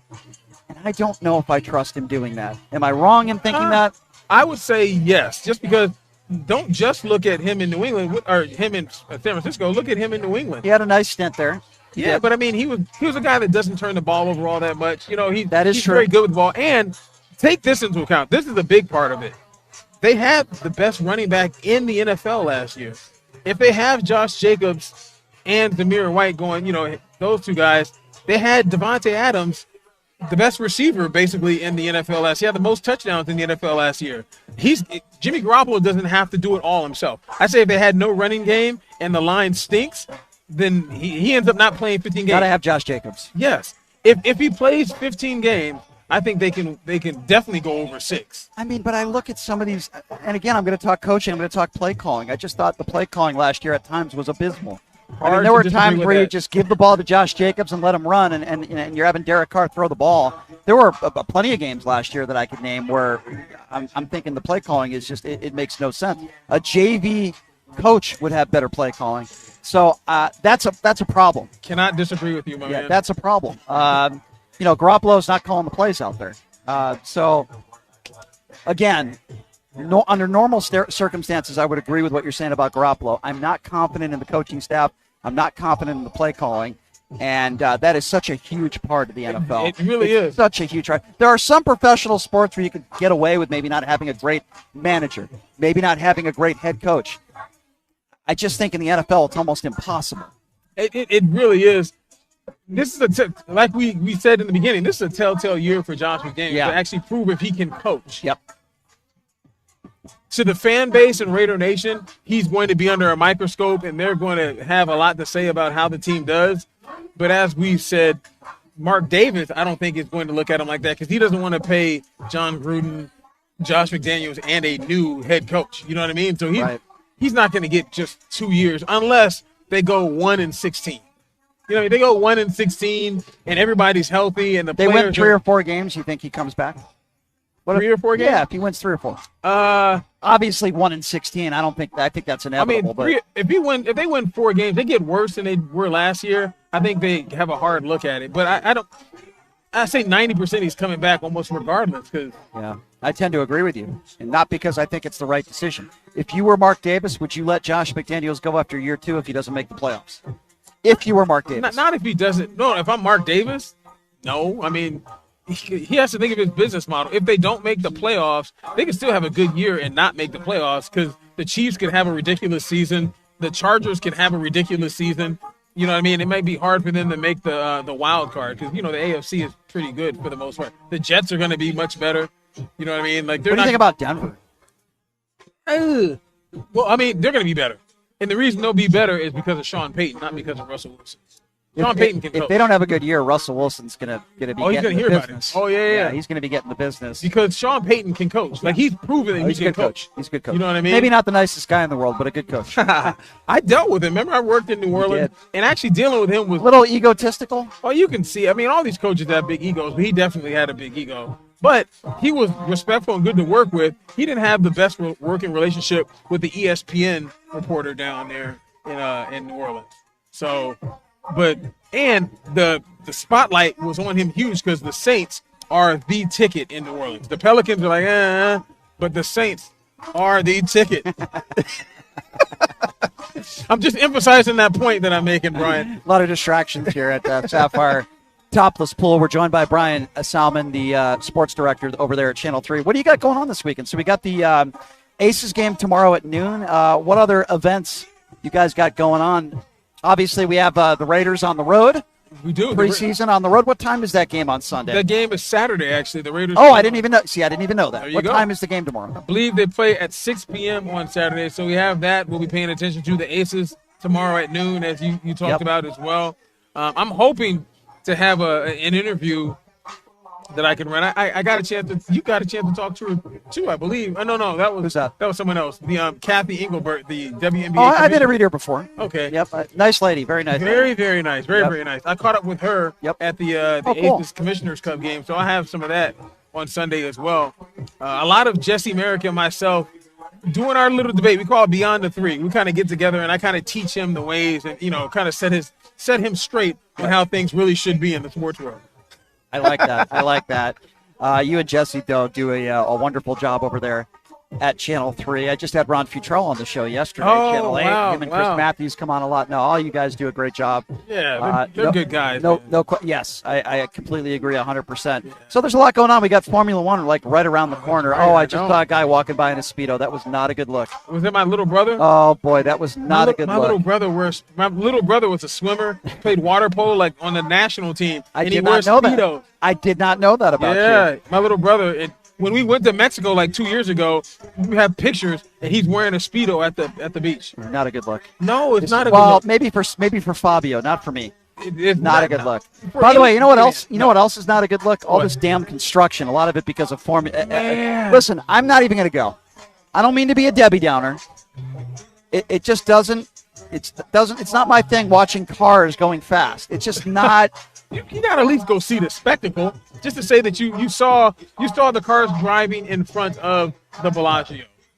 I mean, I guess I could watch it on TV. It's not really my thing. Not mine either. NASCAR driving and but you've gone to NASCAR, right? I have, just to check it out, but I don't. It's not my crowd, man. It's definitely not my crowd either. But and I don't really, honestly, it sounds terrible that I say this, but I don't care about Formula One. What I do think is very special is the fact that Las Vegas got this event. It's great for our city. You know what I mean? It's great for our city. There's no question about that. That's all that I really care about as far as the Formula One is concerned. There's no question that it's good for the city. It's great for the economy. It's not good for traffic. The construction is terrible, isn't it? I've been in Vegas. You've been in Vegas almost 20 years. I've been in Vegas. I just feel like the construction is atrocious. Oh my! You can't go anywhere. It's terrible. If you go anywhere down towards the Strip, you're going to have a frustrated day. And you're like me, I'm sure. You try to take back roads and okay, I can go this way to try to get. You go to Mandalay Bay. For me, coming from the north, I usually try to get on Frank Sinatra and go the back way. It's usually pretty good, but sometimes. It's down to one lane, leaving. It takes. Yeah, that's the frustrating part about this whole thing. Listen, it's great for the city. There's no question about that.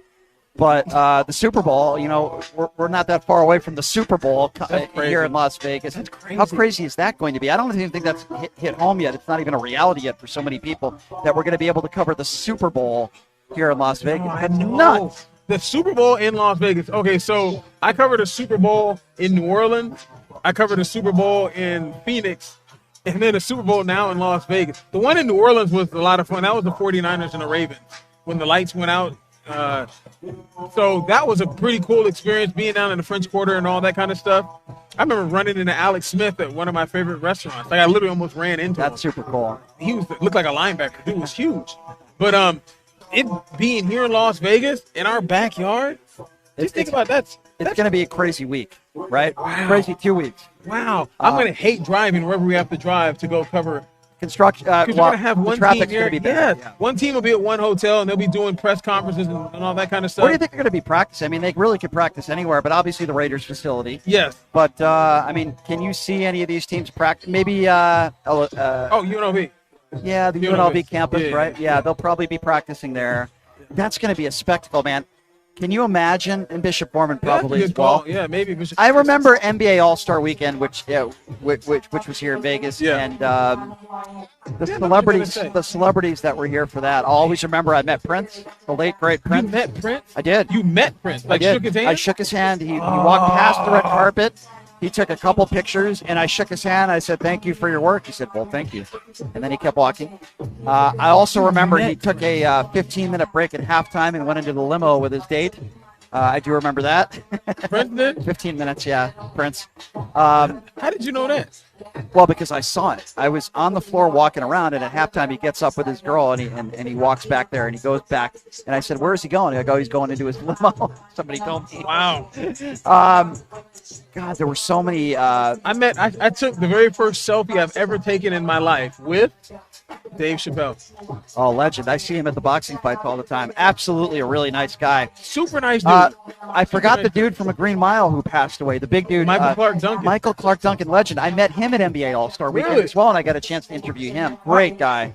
I met DMC from Run DMC. Oh, legend. Yes. Hip-hop legend. Yes, I met Run That's DMC. royalty. That's hip-hop royalty right there. That was a very special weekend for me because I've always wanted to watch the dunk contest in person. Oh, yeah. The game wasn't so wonderful, but listen, that was a weekend that I'll never forget for the rest of my life, and I would think that the Super Bowl is going to be very similar to that. You know, that's right, man. Yeah, and have you been to a Super Bowl before? I never have. Nope. So you'll get credentials for that. No, that's going to be, man, that's going to be a lot of fun. Yeah. That's going to be a lot of fun. There's going to be a lot of people here. Hopefully the weather is nice. You know what I mean? Because we know Vegas gets cold. Yes. Vegas gets cold. It can get a little chilly from time to time. Yeah. So February, hopefully the weather is okay. But, man, it's going to be a week of crazy. Think about who's going to be at, like, the nightclubs like Dre's and you know what I mean? Like, comedy people. Like, everybody. Everybody's going to be in town for that. Every A-list celebrity that is a sports fan will be in town. It's going to be a lot of fun. Oh, this is your song, huh? Yeah, one of my songs. All right. It's going to be a lot of. What do you got going on tonight? Tonight is it family night? Yeah, I'm taking my girls. I'm picking them up from school here in a little bit. And we're going to go to this place where they have trampolines. They like to go. Oh, that's cool. Called Gravity. They go out there and bounce on the trampoline. They should have trampolines at Sapphire for different reasons. Yes, they should, sir. yes, they should. For different reasons. Is this the man show? Yes, for different reasons. Remember that? I had Adam Carolla on the show last month. So yes, of course I know the man show. I'm a big Jimmy Kimmel fan. Yeah. In fact, I'm going to the Jimmy Kimmel Comedy Club tonight. I need to go there. Tonight, one of my favorite comics who actually came to Sapphire here last month, Steve Byrne. He's one of my favorite comics of all time. He's doing a late show at the Jimmy Kimmel Comedy Club tonight at 11:30. I will be there for that. Steve's one of my favorite comics of all time. My good friend, Brett Raymer, who is a big supporter of this show. I'm sure you've heard those ads that Chris Wynn does. Yeah. Superhero, that is. So Brett Raymer is opening up another Stallone's. Today is the grand opening, and it's at Santa Fe Station. Really? So how cool is that? So I'll be going there for dinner tonight. I'm really happy for Brett. He's a great friend and a good guy. You are you are the man about town, my friend. I get around. Like Tupac? I get around. But tomorrow, of course, I'll be going to the Aces game. Tomorrow night, I'll be watching UFC. Yes. The UFC fights. Where are they? Are they in Vegas? No, they're in Boston. Oh, they're in Boston. They're in Boston. I'm going to be watching them with some friends at a UFC party. That's going to be big. Any big fights that you're looking forward to tomorrow? Well, yeah, absolutely. Aljamain Sterling and Sugar Sean O'Malley. I was just listening to the press conference on the way down here. Oh, it's going to be a good fight. Yeah, so I mean, I can't wait for that. But if you can get me a ticket to the Jimmy Kimmel deal tonight, man, I think I might want to come down there. I think I might. It's 11:30 though. Is that too late for you? No, that's not too late for me. I think I can make that happen. And where's he at? Stratosphere? Where's Jimmy Kimmel? No, Jimmy Kimmel Comedy Club is where's the wheel? You know that? What do you call that? It's right. Yeah, the link. I'm sorry. Thank you. The link. It's right there. It's right in that tourist area there. Okay, I know exactly. Yeah, it's actually not a bad spot. It's a good spot to be. I think I can probably get that worked out for you. Steve's a friend, so all I got to do is text him and ask him for some complimentary tickets, and I think he might be able to get that. If you're going to that, I actually would like to go there, man. Like I love comedy. I met someone who works over there as a comedian over there or something like that, and he invited me down, but I lost his information. Done deal. 11:30 tonight. I will meet you down there. Yes, done deal, my friend. But yeah, that's going to be a fun show tonight. There's so much going on in Vegas every weekend. It's hard to keep up with it. Oh, it is. It's hard to keep up with it. I'll tell you one thing that is always fun. It's coming here to Sapphire to the yes, sir, topless pool at Sapphire. Yes, sir. They treat you very well here. Well, because the music is good. I tell you, great pizza here too. I just had a couple slices. Great pizza. I'm hungry. I haven't eaten anything today, man. Like that's why I keep looking over here because I'm worried. Oh, is that what it is? I ordered some food. I'm thinking that maybe it's going to show up. And you're looking at some chicken breasts. Is that what you're looking to order? Yes, chicken, okay. Gotcha. With all the toppings. Gotcha. Very understandable. Yes. Very understandable. I like big chicken breasts. Very understand. Yeah, I like big big chicken chicken breasts. I totally breast. understand. Do you prefer white chicken breast or dark meat or white meat? I like the juicy meat myself, Okay, man. fair enough, I fair go enough. with the dark meat myself. Fair enough. However, good answer. Good However- answer. It's like Family Feud. Good answer. Good answer. however, I love chicken. So do I. All kinds of chicken, I Brian. like all kinds of chicken as well. I agree with you. You do? I agree. I'm a chicken guy, just like you. Absolutely. you like I love Asian chicken, Thanksgiving like is my favorite holiday. Absolutely. I love Thanksgiving. I love chicken. all kinds of birds. Yes, absolutely. All types of birds across, all over the place. Absolutely.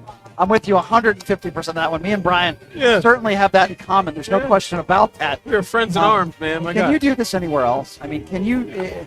You go to Sapphire. Maybe Miami? Maybe Miami. I would agree. But like you come here and it's like beautiful women everywhere, great food, drinks. It's just a big party atmosphere. And I know a lot of people that just leave on their work day, just come here and just stay here. I mean- They say, "Hey, I'm just going to lunch," and they never come back to Yeah. work. Food They is just come to good. Sapphire. Atmosphere is great. Yes. Company is good, man. Yes, like, it come is. on now, like, the people over here, they treat you fantastic. You know what I mean? So, yeah, I have fun nothing time. but good things to say when I come over here. Yes, it's a lot of fun, and I always appreciate it when you come out. How can people follow you on social media? Channel 3. How do people follow you? I appreciate you asking me that, man. If I Yes. can get that out there. It is for Twitter. It is Brian BRYAN. The best way to spell Brian, of course. Of course. Yeah, I see your pop over there. Yeah, Brian News 3LV. Brian News 3LV BRYAN. And then on Instagram, it is official Vegas Brian. So I had to Gotcha. change it because I got hacked like a year or two or whatever. So That's unfortunate. official Vegas Brian. And I put a whole lot of stuff on there, You man. do. You have great content. We need to get a picture together so I can post that. We on do. You get great content. There's no question about that. I think your food has just arrived. Yeah. Look at that. So perfect timing, Brian. Yes. And I want to thank all my guests for being here today. I want to thank Rhonda Kennedy for taking the time to come out. Me and Rhonda always get into a good political debate. I got a chance to meet her daughter today. I always appreciate anybody that is willing. She's very nice. Yes, Rhonda's awesome. So I wish her luck in her campaign. Of course, I want to thank Blake Gwynn for coming out. Please, you're going to learn more about his poker event, his charity poker event, Ooh, that's in dope. the weeks to come. But Blake's a great guy with Keller Williams Group. Tim Treffinger was just hanging out. He's like, no, I don't need to go on the air. I just want to hang out and have a good time. Tim Treffinger is going to be our next district attorney. Mark my words on that. And of course, my good friend Brian Salmon from Channel 3 Sports. Oh for my joining God! us. Thank you. For I having want me you to on, enjoy your food, have some fun. Oh, Gonna yeah. hang out. I've never seen my dad have such a big smile on his face as he has for the last couple hours. Thank you to Sapphire for making this such an enjoyable experience every 2 weeks. We're out here. We'll be here again in 2 weeks. And thank you all for listening. We will see you on Monday. Everybody have a safe and happy weekend, and we will see you then. TC's coming up next.